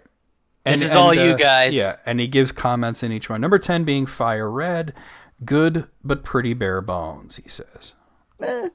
Well, he doesn't give notes on each one. Number 9 would be white version or black and white version. I think that should be way higher. Mm-hmm. Way higher. I never played it. Yeah. And number 8 being white 2, black and white 2. These two would be ranked higher if I like Gen 5 Mons more. Oh, so basically, you're saying it doesn't matter that it has the best story in the whole series. It's just like, I don't like the ice cream Pokemon, so I'm putting it on. Not like Klefka. Number 7 is, okay, this is a surprise. Brilliant Diamond. It's great as a Sino game, but as a remake, it was too safe and deviating from the original. Yeah, there's actually shit in Brilliant Diamond and Shining Pearl that does not work the way that it's supposed to, because they basically ported everything over without, does this make sense in Generation 8? So there are Pokemon that have, like trainers that have Pokemon that have moves that they literally can't use because they're illegal moves. Because it's going on a Gen 8 rule set, and they didn't bother to say, well, let's take out all the moves that don't work and replace them with something that does, Oh, that's... Whoops. And the reason you know this, because you could put out a Ditto and copy that person's Pokemon, and you'll see what their movesets are, and there'll be moves that it'll be like, if you try to select it, it'll just say this move cannot be selected. Oh. So well, that's bad programming. It's a lazy remake. Yeah, and you can also walk diagonally, I believe, which... Yeah, I mean, you can do that in pretty much all of them now. Yeah, but like you couldn't do that in the original, so some puzzles just... Yeah, they didn't account for that with the map that you could walk diagonally. That's true. Yeah. Let's see. Number 6 is Heart Gold version. It's only this high up because of nostalgia and because I like Silver as a character. Honestly, I think Heart Gold is like the pinnacle of old school Pokemon. Like, if you want to play the old school Pokemon and the very best version of it, Heart Gold Soul Silver is where it's at. Yeah. Hey. Number 5 is Ultra Sun. Wonderful game. Would be ranked higher if I liked the tropical island biome more. Well, that's what Gen 7's all about, is it's in Hawaii, Not a fan of vacations? Wasn't that supposed to be very easy or like surprisingly like... Oh, yeah. Well, Sun and Moon were easy. Ultra Sun and Ultra Moon were a little tougher. Number 4, Pokemon Shield version. Overhated. I love the tournament-style league and the Gen 8 Mons. Yeah, I don't really know anybody that hates Sword and Shield version. It's probably because, you can't have every Pokemon in ever. And stuff but it would, when there's 900 of them, it's a bit extreme. It's time to start, You gotta stop not all, I mean, it made sense when we're going from generation to generation. Now we're like, okay, do all 900 species of Pokemon exist in England? You know what I mean? Let's see. Number 3 is X version, X and Y version. Maybe a bit too high, but this game revitalized my interest in the series after initially skipping Gen 5. So Gen 6 is interesting because by all accounts, the game itself, like the experience of playing through it, is pretty mid. But it was such a cool thing to see it on the 3DS and to finally get a Pokemon game that's like in full 3D and... and the multiplayer battles and everything was really cool. Gen 6 was real. I mean, we got the fairy type. It was really cool. It's just the actual like RPG was not that amazing. Everything else about Gen 6, yeah. Number 2 is Omega Ruby, and I guess Alpha Sapphire as well. I was surprised at how much I liked this game since I skipped over the original Gen 3 games. Also, love the character arc of Wally. So yeah, definitely the best remakes. Yeah. Because like I know I said that like Heart Gold, Soul Silver is like the best old school Pokemon, right? But this is like this felt like they really did they took the old game and they made it into new Pokemon, because it doesn't. It feels like a Gen 6 game. It's just it takes place in Hoenn, and it's Ruby and Sapphire. Yeah. They took the old and brought it into the new. And everybody likes Ruby and Sapphire, so Number 1 is this really a? Do you consider this a mainline game? Pokemon Legends Arceus, isn't this like literally a spin-off game? Yeah, I would include it in spin-offs. Yeah, I've heard it's great though. I mean, I have never been absorbed into Pokemon game as much as this one. I won't say much else as it's still relatively new. I mean, there's things about it that are fucking really cool. First of all, the whole gameplay loop of it, of like reversing the whole thing where you have to hide in the tall grass to catch the Pokemon, and making it into sort of almost an action game, but not quite, the open world thing. There's a few negatives here. The graphics are really bad. Oh, really? Like, it really, really is an ugly fucking game. And the Hisuian forms don't excite me like some of the other regional forms do, But Hisuian Typhlosion is amazing, but other than that. I can't say that I agree with that being number 1, because I don't agree with it being a mainline game. It's definitely a spin-off, because it's Generation 8, but it's also like a prequel that takes place a really long time ago, So do you play as Arceus, or do you? No. Yeah, you're this giant horse monster. No, you're a guy. You're some fucking dude. Yeah, I've never played it. You make your own character just like every other game. Oh, I don't know. I thought maybe you play as one of the Pokemon themselves. There's games like that, like the Mystery Dungeon games are like that. Yeah, but also fun. I never played. Oh, they are. If you like Fushigi no Dungeon, because that's the gameplay. If you like the Mystery Dungeon style game. Okay. So out of 10, accounting for opinions, at 8. Yeah, like 8, 9. Yeah. 8. Yeah. 5 out of 10, even Stevens. I prefer the snaps and pinballs. Whenever Jesse doesn't know anything, it's just like, all right, this is whatever the number is in half. Yep. Alice sent their top 10 musicals at this given time. All right, cool. Okay. I just saw Chicago, so that's on there. Yeah. Oh, well. Number 10 is Fiddler on the Roof, which is like that's what your grandma puts on. I mean, I'm heard it's good. Yeah. Number 9 is Rent, which my main thing about Rent is I remember EB trying to show it to Sparkle and Sparkle completely taking it the wrong way. Oh, really? Like, guys, just pay your damn rent. Get over it. Well, I mean, also fuck landlords. So yeah, fuck but just pay your damn rent. I know you're artists. Pay your rent. Number 8 is Singing in the Rain, which I think that Clockwork Orange ruined this one for me. Yeah. It actually did. Yeah. Yeah. Number 7 is Hairspray, which I've never seen. Sure. Number 6 is Little Shop of Horrors, which I can definitely get behind. That's the who could forget Steve Martin as the dentist? Dentist. Yes, I'm your dentist. I'm so glad that my dentist isn't that guy. Oh, Lord. Now the fact that my dentist looked like Mike from Breaking Bad was a little disconcerting at first, but really? Yeah. I even told him, I said, you look like Jonathan Banks, right? Does he talk like him as well? No. Can you imagine this? Like, I'm gonna need you to open your mouth. That would be bad. Number 5 is Chicago. Fucking great movie. There you go. Fantastic. I haven't seen it. Number 4 is 1776, which I've never even heard of until now. Oh. Yeah. Number 3 is Wicked. Sure. Whatever. Wicked Pissa. Wicked Pissa, yeah. A Wicked Googly. God damn it. Number 2 is South Pacific. And number 1 is Les Miserables. Les Miserables. Whatever, yeah. What, no Hamilton? Well, Hamilton is great. That was the top 10 musicals for Alice at that given time. Maybe they weren't feeling ham. Walter, put your face away. Walter, put your dick away, Walter. I'm not going to have sex with you right now. All right, Manic has sent a list completely unordered. Movies I used to enjoy as a kid, now I don't care much for. Oh, so basically, this is an indictment of Manic's taste as a child. These are movies that Manic enjoyed as a kid, but they don't really hold up. He's putting himself on blast. Pretty much, yes. So Top Gun, yeah, that was never good. I don't know, man. Yeah. How is Top Gun 2 like the biggest movie now? Like, how is that still in theaters making all this money? Like, what the fuck happened?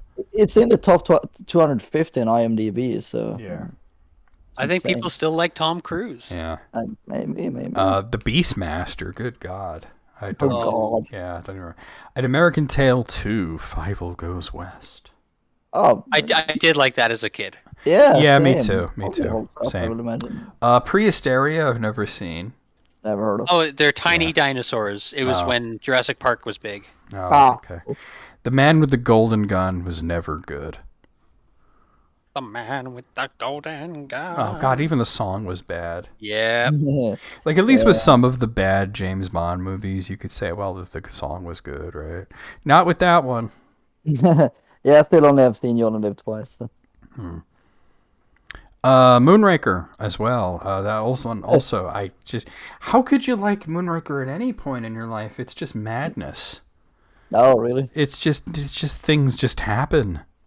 Things happen in outer space? Yeah, then they're in space all of a sudden for no reason. That's not my kind of movie, to be honest. It was garbage. Pete's Dragon, I've never seen. Oh, the old Pete's Dragon. Yeah. I think I saw it. So that's my review. You're telling me there's actually a movie called That Darn Cat? Yeah. Yeah. That's not a Saturday Night Live sketch. That's like a real movie. No, that's just the driving cat. No, I wasn't thinking of Toonses. I was just saying it sounds like something from Saturday Night Live. Okay, what else we got? Karate Kid Part 2. Yeah, when it comes to Karate Kid, there's the first one, and then there's a bunch of crappy sequels. And Cobra Kai wasn't bad. And then then Cobra Kai happened, and that's pretty good. But what was that, Barrel? The remake with Jackie Chan wasn't bad. Well, it was a fine movie, but it had nothing to do with the Karate Kid. They didn't even do karate in the movie. Yeah, I do agree there. Like it's Kung Fu, right? It's not even a remake. There's no Daniel. There's no Mr. Miyagi. It's just Will Smith's son and Mr. Han. That's it's a fine movie, but it has nothing to do with the Karate Kid. I never seen the original Karate Kid. Do you know what Karate Kid is? Basically, it's Rocky for kids. That is a good way to put it. Yeah. It's Rocky for kids. It's the same story structure. As a matter of fact, Ralph Macchio basically was doing a Sylvester Stallone impression when he did the first movie. I'm trying to maybe I don't know. Trust me on this one. It's Rocky for kids. Last Action Hero. I've never seen it, so I can't say. Yeah. I think that's a movie I might want to try again just to see. It's been a while. Teenage Mutant Ninja Turtles 2: Secret of the Ooze. Oh man, Mood. Yeah, as a kid, I was like, yeah, it's another Turtles movie, and I knew it wasn't as good as the first one, but I was still into it. Now I'm like, yeah, this movie was trash. It gets a bit silly. Yeah, the first one was good, and then just many disappointing other movies that happened.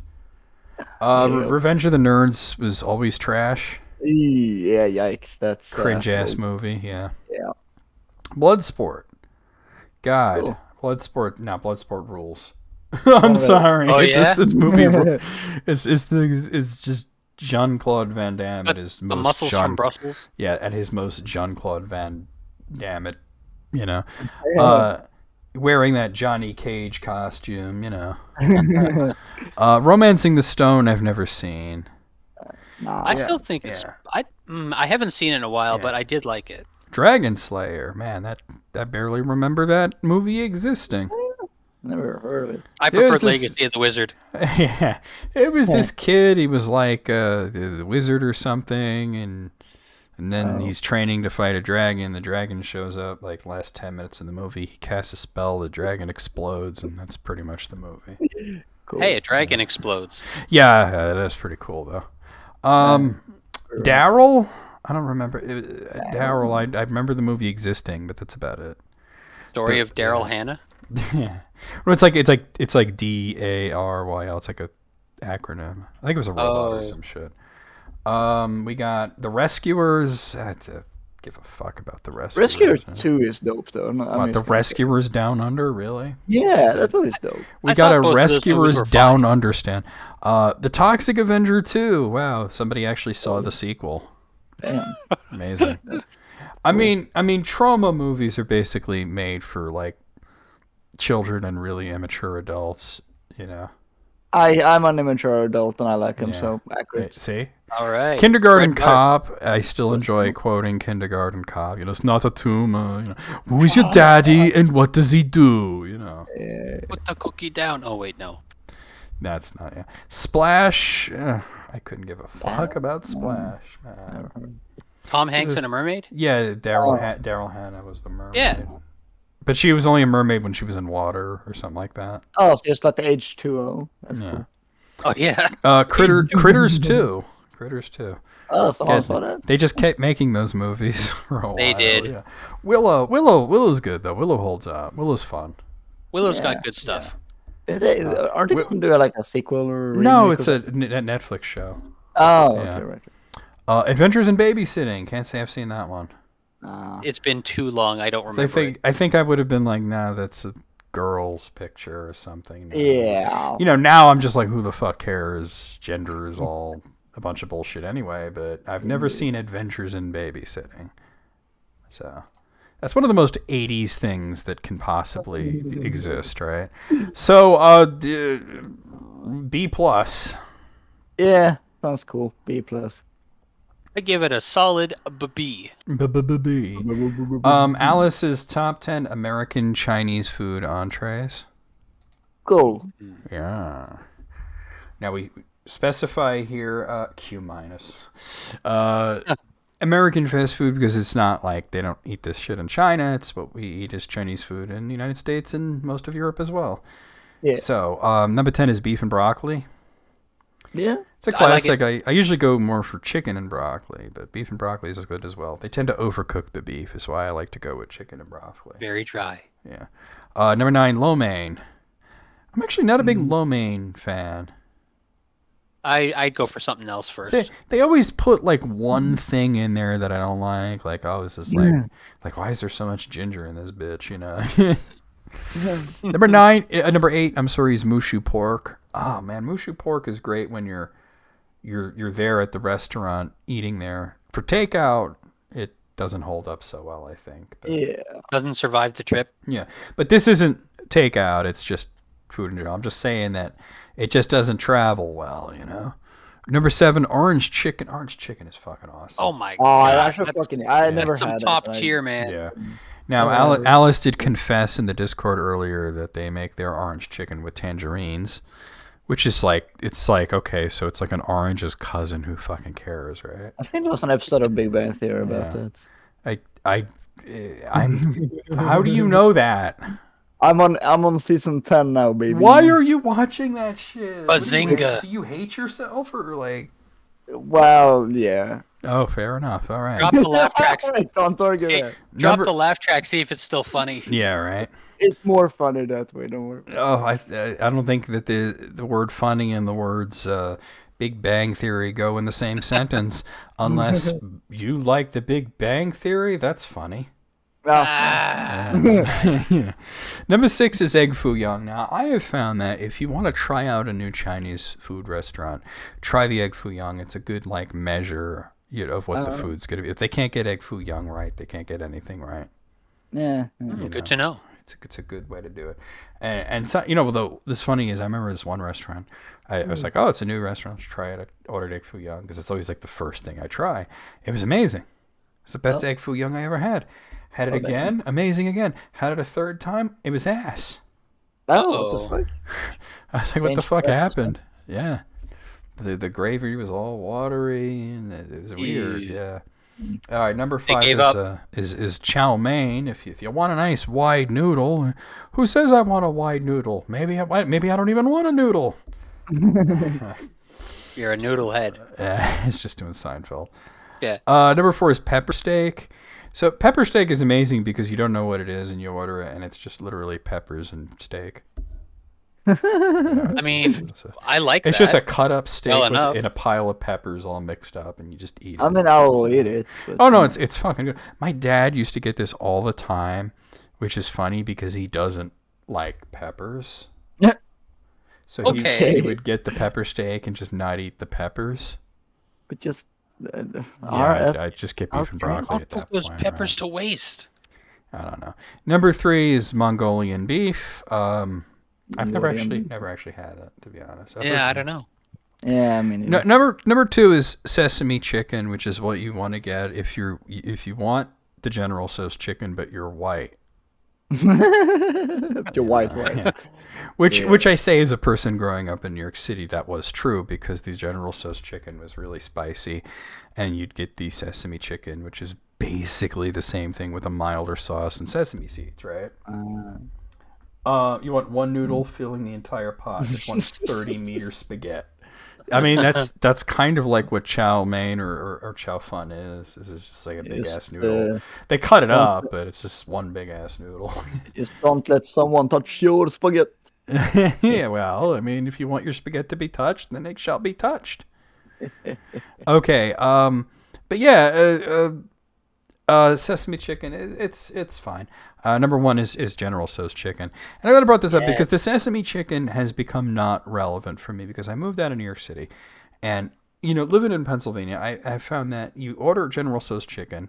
It has the little chili pepper icon on it, indicating that it is spicy.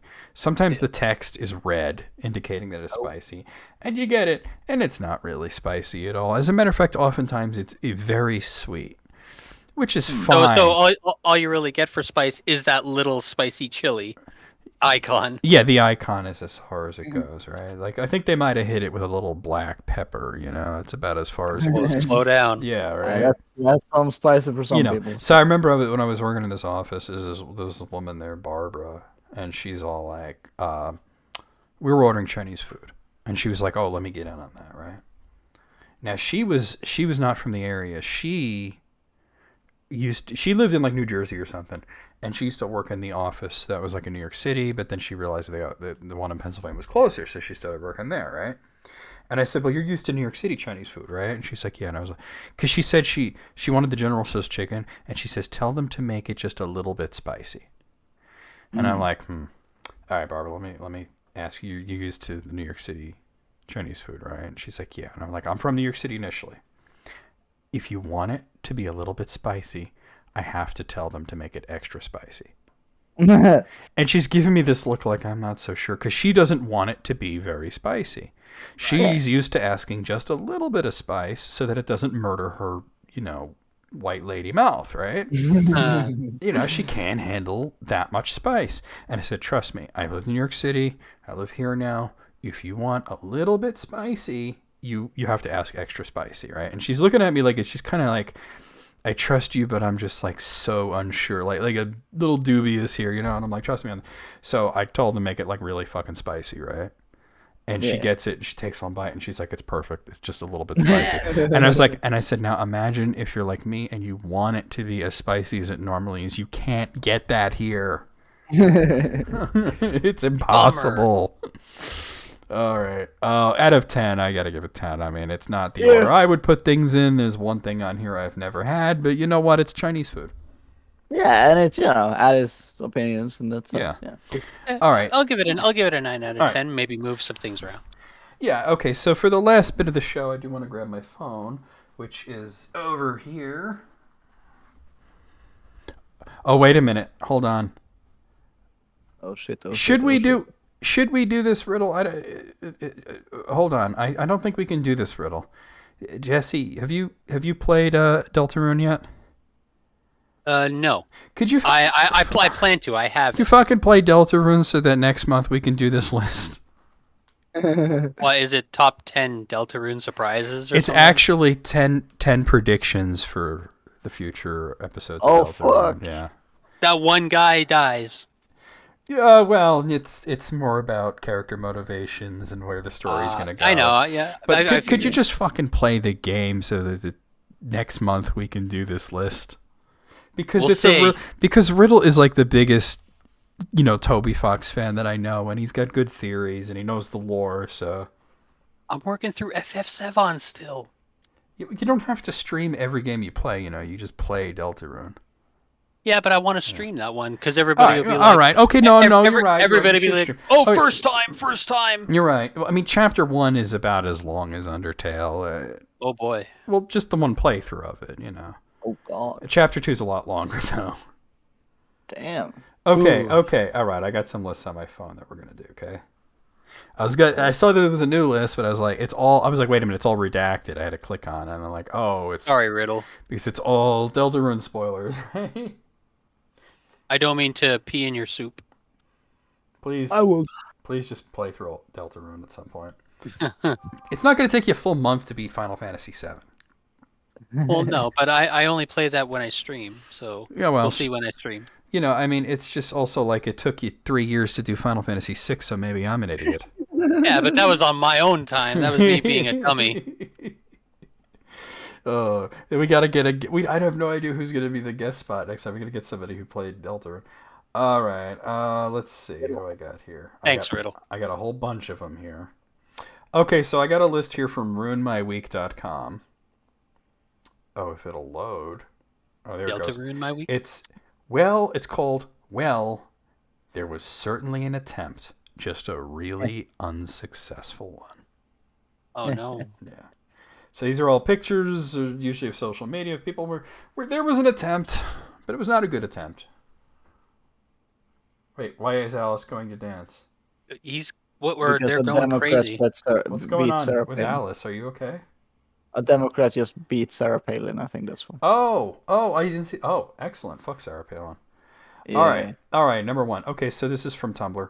Official United States writes, things I know about Brazil: jungle, Jesus statue. So then Master System. Wait, here comes the attempt. Well, yeah, they still sell the Sega Master System there. Hatalia Girl 104 says, the Jesus statue is in Rio, you uneducated swine. Oh, Now, for those of us that paid attention in school, we know that Rio de Janeiro is a city in Brazil. Yeah. So official United States replies with a fucking map showing that. Oh, there was an attempt. You uneducated swine. Yeah. Oh, yeah. Yeah. So I guess this is supposed to be a poorly. This is this is one hell of a call out. So this guy, number 2, says, it's from what is that app called? The dating one. Tinder? Tinder, yeah, it's Tinder. Rashid, and it says he's 23 years old, right? Right. It's interesting that he's posing in, at the Jersey Shore where you can see the World Trade Center in the background. Oh. Wait a minute. Yeah. He's 23 years old, but this picture has He was. What do you mean he was? Maybe he was 23 in that picture.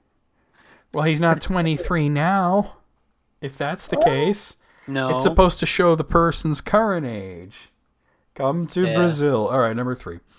Let's see. This is Jen J on Twitter who says, my landlord wants to play, but he picked the wrong tenant.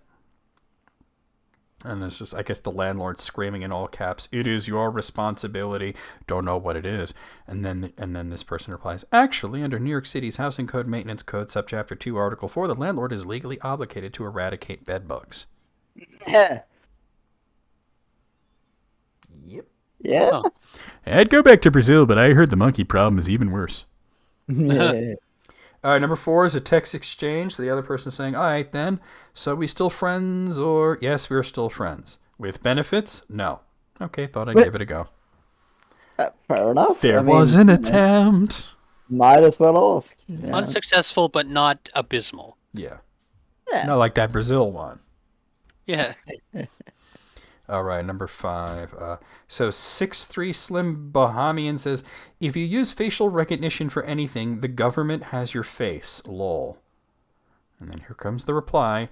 Wait until you find out about driver's licenses. Yep. Yeah. Too bad. I'm gonna just delete myself from existence. Yeah.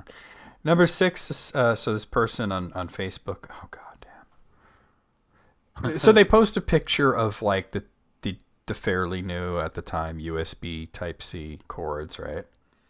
And it says Type-C for fast charging. And then Karen McStupid here typed a C. That's her comment. The letter C. Oh. Like like you know how you say put an F in chat?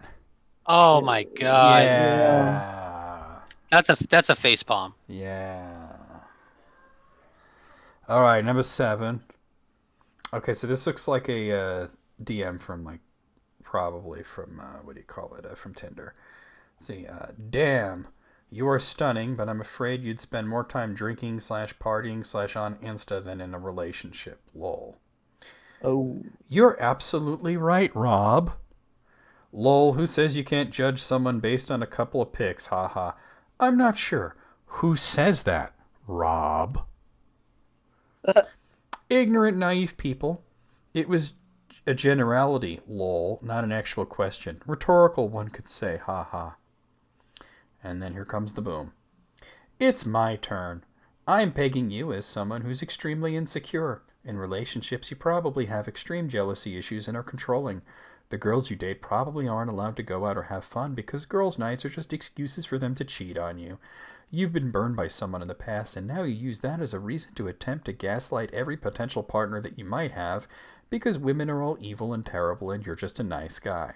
Oh, so your profile says you're 5'9", but I'm willing to bet money that you're 5'7" in heels.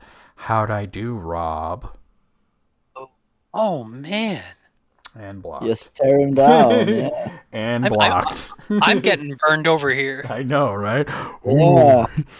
For real. Oh, I love this one. I've seen this one a million times, but I love it still. Frankenstein enters into a bodybuilding competition and finds he has seriously misunderstood the objective. Bodybuilding. Funny, clever, and then a reply comes in all caps. For the last time, Frankenstein was the name of the doctor. Bruh. And then the second reply, a doctor who built a body. Yeah. Hello. Zoom. I have it, but I haven't read it yet.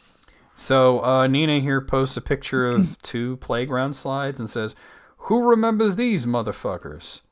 And then Cole Miller says, who the fuck forgot slides? It's weird. Oh, yeah, that's like kind of like the nostalgia farm, kind of like, do you remember slides? Like, yes, of course. I'm not brain damaged. Of course I remember slides. Like, what the hell is wrong with you?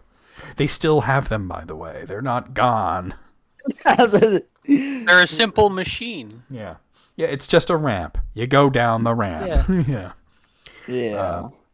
Oh, I see this on Facebook all the time, and it drives me insane. So it's this riddle that goes around on Facebook especially. When I was 6, my sister was half my age. Now I'm 70. How old is my sister? Do you know how many motherfuckers see this post and say 35? Yep. What? So here's the comment. 35. Let's have a hard one next time, please. Oh my god, the And then self-assuredness. Then there's a bunch of replies that we don't see, right? And then she replies to all the people telling her she's a moron, saying, it says half, so half of 70 is 35. Wow, go back to school, guys. Say that for yourself. Yeah. The answer is 67, by the way, for anyone wondering. The 3 years, come on. Yeah. I mean, if you're 6 and your sister's 3, and now you're 70, she doesn't age at half the rate that you do. It's a good way to weed out the dim bulbs. Yeah. There's a whole Dunning-Kruger effect here, as Alice said. All right, this one's from Twitter. Alexander J.A. Cortez says, I love this one. I've seen this before, too. Unnatural hair colors in women are a warning signal to stay away. It's an example aposematism, the phenomenon of poisonous animals in nature advertising their toxicity and lethality. And then Julie G. here says, aposematism is there to warn off predators, not sexual partners. If you're repelled by it, it's working. Yeah. Yeah. There was an attempt. Failed. All right. So this person on Twitter tried to roast Kobe Bryant. There's this picture with these young girls in basketball uniforms, and he says, Kobe is a true sociopath. Why did he take this pic like this with little girls? Lol. And Martyr's like, he's the coach. Burp, burp, burp, burp. Wow. Yep. Oh boy. Some people, they're just quick to judge. Some people prefer muffins exclusively. Why I myself care less for them. Just the way you said it made me think of that. All right, so I can't describe. I can only show this. You guys got to. There was an attempt here. Oh, big old A cab there. Okay, I'll go into the thing where the camera takes up the whole. yeah. It's just some. I can't make out what it is. You see how they're all crossed out? That's funny. It's when you say the loud part out loud. The loud part quiet and the quiet part loud, right? Oh, God. All right, switching back here. All right, number 14. Oh, okay, these ones drive me crazy because I see this shit on Facebook anymore, right? No English word has double OO except good. Prove me wrong. Oop. And then, this person says, book. Try reading one. Okay, very funny, but please, people, if any of you have Facebook and you see these kinds of posts, right, please resist the urge to take the bait, because these are basically crowdsourcing password cracking. Yep. Really? Yep. Yep. Because you know how, like, when you get, like, a scrambled password, like somebody's redacted, you'll get, like, stars or whatever, but then you'll get, like, a part of it. Yeah. And they'll be like, wow, no word has OO in it. Prove me wrong. And then you'll get like 1 million comments. And it's actually 500,000 comments, 551,000 comments on this, 3.7 thousand shares, 44,000 reacts of people just giving them examples. Now think about that. 500,000 people commented. How many of those 500,000 do you think only posted one example? How many, like, they're just feeding the brute force machine. And whenever I see one of those, it's because somebody on my, like, I don't follow any of the things that would post this, right? So whenever I see one, it's because someone that I do follow is replying to it. And I always say, like, please don't do this. You're getting people hacked. Mm-hmm. All right, number 15. So this is from this is from Twitter. Harrison here says, my dad wanted to surprise my little sister with Disney World by making her do a word puzzle. She got stuck here. So he had like all these letters like cut out of like, I guess, a magazine or something. And she spelled it out. We're going to die. Oh my God. With all the other letters that haven't been used kind of off to the side. Everyone who ever lived has died. It's supposed to be Disney World, but she stopped at We're going to die. Wow. Okay, have you guys, this is number 16, have you guys ever seen what this proposed straight pride flag looks like? Oh, no. Is it like a black and white rainbow? Oh, no, look. The straight pride flag looks gay as fuck. Well, how about that? What? Right? Some fucking gay. Blue and pink and whatever that is in the middle. It's the male and female symbols interlinked. Oh. Yeah. So number 17 shows this person wearing a hoodie, right? With the hood up, and on the back it says Anti-Animal Cruelty Club, right? But if you put the hood down, it covers the anti part, so it looks like you're just walking around wearing the sweatshirt that says Animal Cruelty Club on the back. Ooh. They're a new band. They're death metal. Yeah, right. All right, Ali says, just finished sanding my tires so that my car will ride smoother on the interstate. And honestly, I kind of love this look. So just to show you what this idiot did to their tires, take a look at that. Oh no. Look at that. The baldest of tires? Yeah. And they did that to their tires on purpose. No. Shafiq here replies, that's a smooth way to meet God. I'm on the wrong screen. Yeah. Yeah.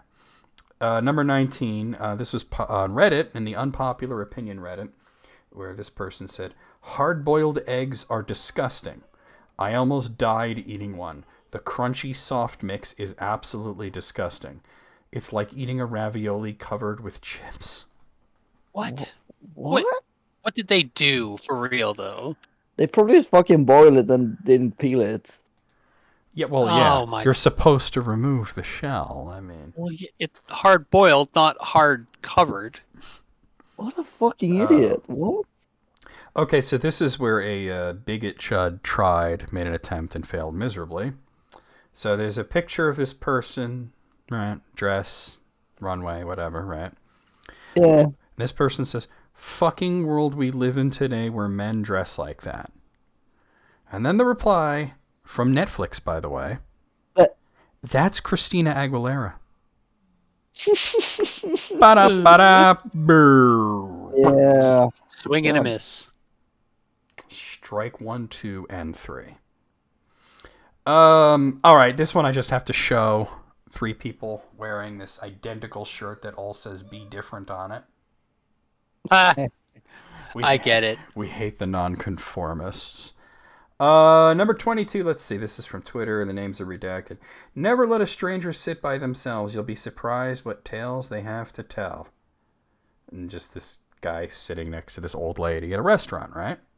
Yeah. And then reply, bro, this is your grandma. We go to church together. Come on. Oh. You tried. With a little star symbol. Number 23, so this is from Pandora America. They put this poll up. What gift are you getting her this holiday? Now, keep in mind, Pandora is a jeweler, right? Right, of course. So Pandora Jewelry got 12% of the vote. Ooh. Behind Blender, behind Vacuum, and the number one choice at 49% of the vote, getting a pair of socks. Yes. Classic. That's it. Hey, that's practical. Yeah, I mean, what are you going to do with the diamond? You wear it, and then that's it. You wore it. It's a diamond. It's a rock. Pair of socks, you're warm. Yeah. Oh. So you ever see these things where they recreate childhood photographs and it never hits the same way? Yeah. Oh, dear. Yeah, well, hold on. Let me show it to you. So this is the childhood photograph, right? Tell me when you're ready for me to swipe over. Ready? Ah, okay. Yeah. Oh, it's a little. yeah. It hits a little different. Yeah, you can swipe. Yeah, I did. I already did. Oh, yeah, that's. that's yeah, that's that hits differently. It's gone from cute baby picture to I'm stuck Innocence lost. I'm stuck in the dryer, stepbrother. Oh God. I mean, at least he put his hands lower, but still, don't. Well, like at some point you have to go. This is a bad idea. Yeah. All right, number 25. So this is these white teens wore masks so they wouldn't get caught committing a hate crime. Little did they know when they snuck on campus to paint swastikas and slurs, their phones auto-connected to the school's Wi-Fi. Under their individual usernames. Yeah. Perfect. Yeah. So these guys are posting their, swastika 88, all that stuff, and they know exactly who they are. Oh, that was the last one. I'm sad because that was so good. Well, yeah. That was good. Out of 25, I say, 25. There were 25 attempts, and all of them were unsuccessful. Oh yeah. What do you Thus guys a say? perfect 25. Yes. Yes. All right. I think I think we're gonna do one more, guys. I know it's 9:00, but I feel like we have to do one more. All right. Or Or what? What? No, I said sure. Oh, it sounded like you said sure. or. No, sure. Sorry. My bad. All right, let me get this to load here. So this is from Daily Fitness Tip. It has nothing to do with Daily Fitness, but it is employees share their industry secrets.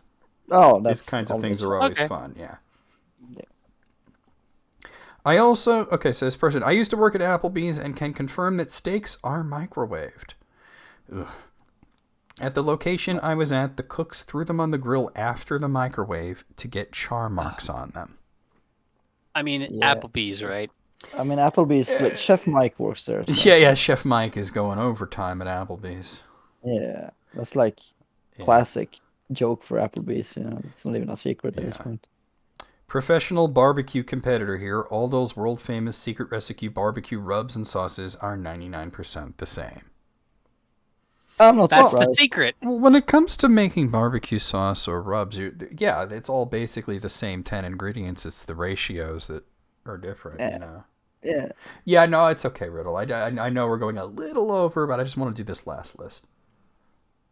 Okay, what do we got here? Way too many people use their phone number as their Wi-Fi password. Yeah. Not a good idea. That's irresponsible. Terrible idea.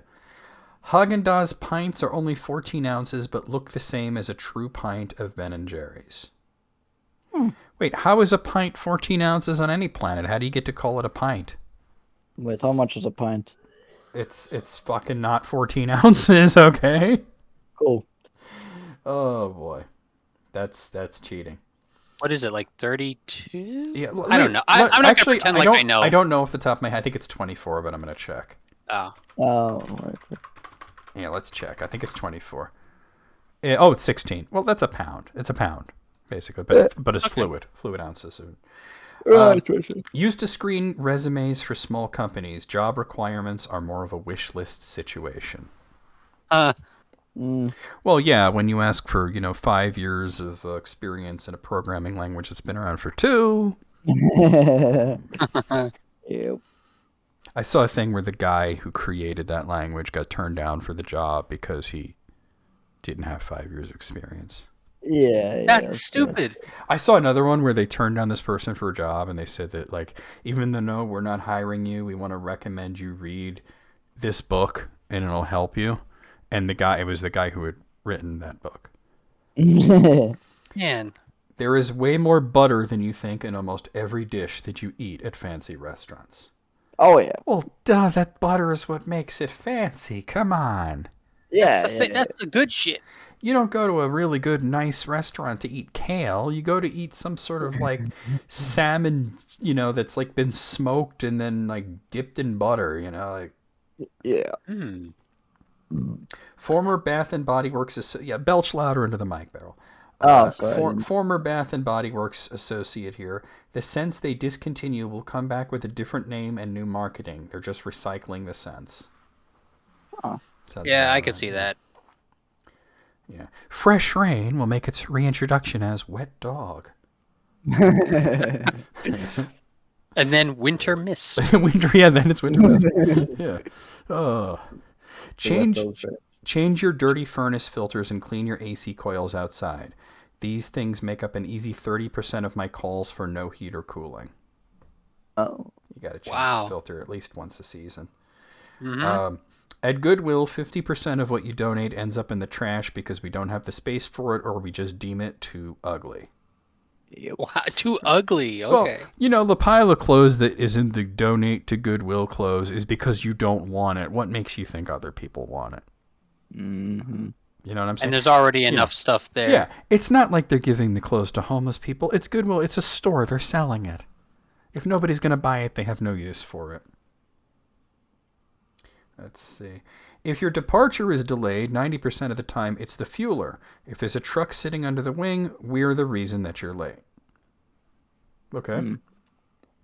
I think most people who are like on the plane and they're late, they don't really care why it's late. They just want the plane to move. Yeah. If you're someone who purchases bulk nuts, grains, etc., just know that those bins are rarely cleaned. Oh, Not surprised. Yeah, I'm not surprised either. I mean, if you're buying, like whole, like big, we get that scoop, right? And you get the walnuts out with the scoop and you weigh it, I mean, you're not eating the outside of the walnut anyway. I mean, maybe you that's don't. a good point. Yeah. If your windows or sliding doors are tough to open and close 9 times out of 10, we pull out your own dish soap on tracks and the thing works perfectly. There's a lot of things that could be fixed with just a little bit of lubrication. The lubrication. Yeah. Everything at the Container Store exists and is cheaper at Lowe's. Yeah. Yep. Let's see. In Microsoft Office, you can upload recorded interviews and it will transcribe it and even have speaker 1 and speaker 2, 3, and 4. That's handy. Wait, what? Wow. That's very handy. I'm a musician. 90% of our revenue is from merch. Spotify plays, show guarantees, etc. Everything is menial in comparison to shirt sales. Yeah. But yeah, you push the merch. That's why you go to a show and you buy a shirt and it's $50 because that's the only way they're making money. Yeah. And I think I've done that on every big show I've ever been to. Well, I mean, it's a souvenir of the show, right? Yeah. I mean, I'm wearing an Alice Cooper shirt right now. Yeah. Plumber here. There's no such thing as a flushable wipe. The package lies. Your drains will clog and fast, and your landlord will charge you. It's going to suck. Oh dear. Yeah, no such thing as flushable wipes. I'm a dentist. Here's the lowdown on toothpaste. As long as it has fluoride, they're all basically the same. Yeah. As long as it has fluoride. Yeah, I mean, like 9 out of 10 dentists seem to recommend every single toothpaste, right? You ever notice that they all say the same thing? 9 out of 10 dentists recommend it. How could 9 out of 10 dentists recommend Crest and 9 out of 10 dentists recommend Colgate and What's 9 that out 1 of out 10? of 10? Well, they got it. They can't say everybody, right? So what they're really saying is that 9 out of 10 dentists recommend brushing your teeth. and that one guy is an asshole who just wants you to get cavities so he can give you more oral surgery, right? I mean, they're not wrong. Yeah. Maybe it's the guy from Little Shops. There you go. A huge portion of online reviews, ratings, social media presence, etc. that you see for any given company are fake, paid for, or done by multiple accounts controlled by us. Duh, yeah. We knew that. Yeah. But the thing is, it's always obvious when it's a fake review. It's never like a real review. 10 out of 10 would recommend. My cousin loves it. Yeah. Yeah. The guy who shows up at your house to make repairs is usually the guy who decides how much to charge you. Being nice to him can save you a lot of money. Yeah. True. I mean, yeah. If you order a pizza but like to choose your own toppings, it's often cheaper to choose an existing pizza than swap out all the toppings for ones you want. I mean, yes, technically, but they will hate you. Yeah. Yeah. Oh, yeah. Musical theater. The set looks gorgeous only from the angles and distances the audience can see it. Up close and or to the side at all, and it looks like a toddler built it. So Sure. cheap. Yep. Yep. Unless it's Broadway, there's plenty good chance that there's at least one musician in the pit who is sight reading on the music at any given performance. I would think so, right? Yeah. It's an article in my new magazine. Duh. Gym membership contracts don't mean shit. Cancel your credit card or change it to a Visa gift card with no balance. Pretty much, it's not exactly a binding legal contract. Can you hear Gibbs snoring? I don't know if the microphone's picking up. He's so loud. A little bit, yeah. Customer service text chat can see what you're typing in the box before you hit send. Oh, no. Well, I that's mean, kind of weird.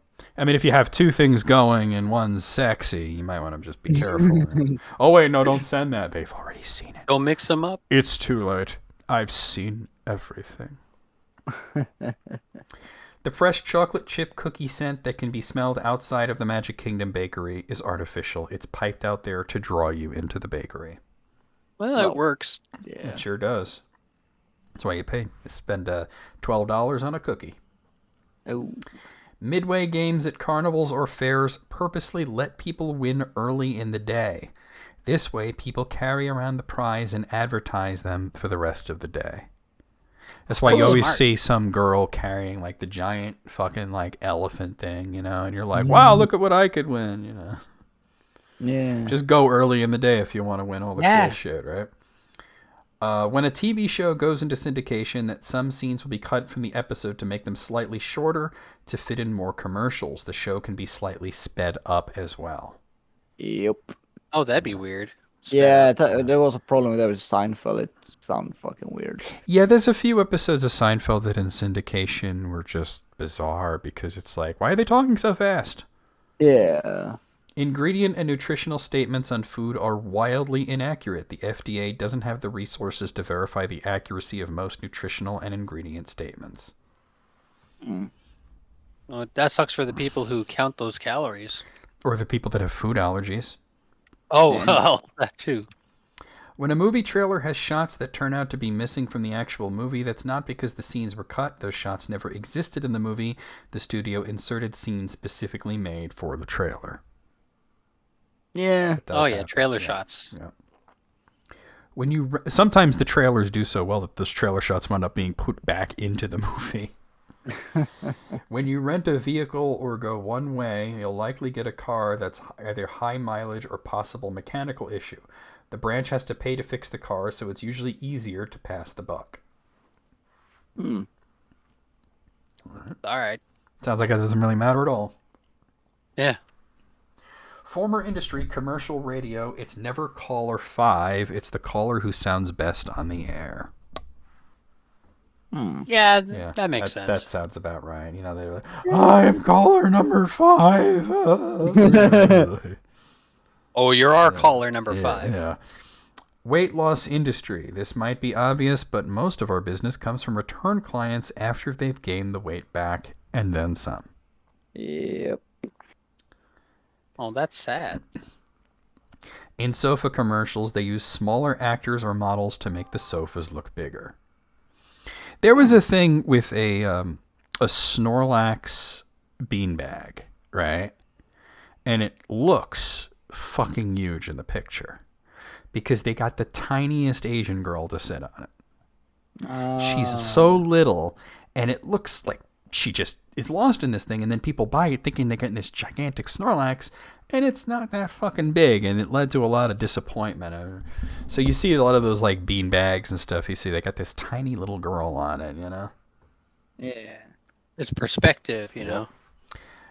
As a call center employee, I can assure you that all of our calls are recorded, not for training purposes, but to protect our own butts. Yeah. Makes sense. Record labels and producers sometimes use ghost vocalists for pop stars who really can't sing. Oh, such a shame. Maybe just have the person who can sing be the pop star. Who cares if they're ugly? The media? Well, the media can suck me. As a pilot, I discovered that some low-cost airline companies will set the humidity on the AC to a lower value than normal. This will make you more thirsty and likely to buy drinks at their absurdly high prices. Kind of a dirty trick, right? The fast food industry has way higher standards of cleanliness than fancy restaurants do. Oh, yeah. Get out of here. What a twist. Absolutely true. I've known that one.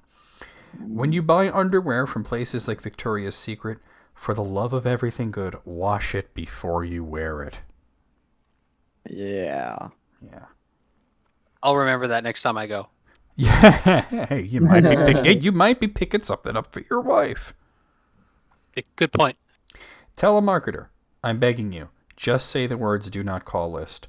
Just say those precious words to me, and I will gleefully add you to the list. Yeah. I worked at Taco Bell, and the meat we use comes in big plastic bags labeled "suitable for human consumption." Oh, Lord. Well, I would hope that they're suitable for human consumption. Imagine if they weren't. That would be even worse. All right. I remember I read this thing, and it was like the Taco Bell meat is only like 30% meat, right? And it sounds like this big shocking thing, but the thing is, like, when you're factoring in sauce and spices and stuff, it's like, Doctors don't know everything. Sometimes we check dosages, symptoms, or treatment guidelines on the computer or phone without you knowing. I hope so. I hope you're not trying to just like remember what the dosage is and you actually look it up. Yeah. I don't expect you to just remember everything. Please look it up. You might know a lot, but you don't know everything. Yeah. Preschool teacher. Your children tell us nearly everything about what goes on in your home. Oh, yeah. Yeah. Everything. You don't collect any of the prizes on The Price is Right until the episode airs. Oh, well, that actually makes sense, because if it's like, you're not supposed to say whether you won or not, right? But if you're driving around in a new car, people will kind of figure it out, right? Yeah. I wonder what they do. Like, do you go pick it up? Does it get delivered? I think it depends on what the prize is. Yeah. Almost every commercial flight you ride on has a dead body on board. Nice. Well, bodies have to be transported for burial or whatever, and they put them in the baggage area. Oh, shit! I haven't thought about that. Yeah, when you it sounds shocking, but when you really think about it, of course there's bodies. Yeah. It's just, I guess. Yeah. Working in a post-production house, I've learned that about 10% of a film's budget is covering up stupid mistakes. Not surprised. I'm surprised it's not a higher percentage than that, to be honest. Yeah. Really? Yeah. Retail. Black Friday is a scam. Up the prices weeks before, drop them down slightly on Black Friday. Yep. Yeah. It's illegal, but yeah. People do it anyway. Yep. I've worked at gyms my entire working career. We can only make money because about 70% of our memberships never use their memberships. Oh, yeah. I mean, that's common knowledge at this point, but yeah. Definitely. I'm a server. No matter how much we insist it's okay that you're keeping the entire restaurant open after we're closed, please know that we are 100% lying. Oh, yeah. Yeah, they hate you. They hate you so much. The cocktail you just bought might cover the cost of the entire bottle we used to make it. Yep, that is very, very true. I mean, wow. That is true, but the cost of the bottle is hardly the only cost involved in a cocktail. I mean, somebody skilled has to make that barrel. You all people know that. You're trained to make cocktails. I mean, yeah. No, it's not just fun and games. Yeah.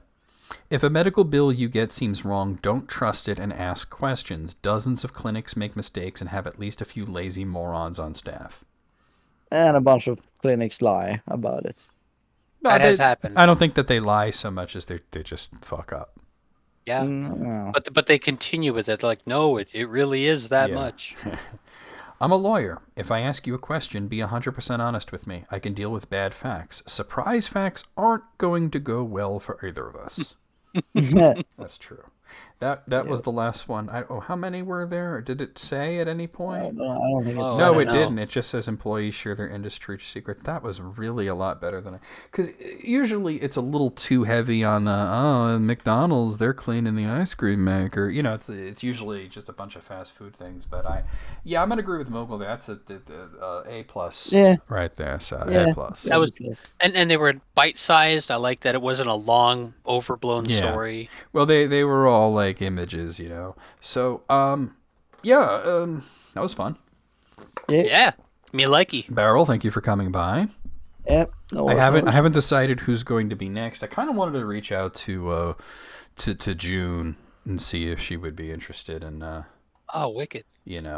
I know that June usually doesn't like to talk, like that, but ever since she got this voice modulator thing, it's a little different. So I think that I haven't heard that. June would be a good one. Cool.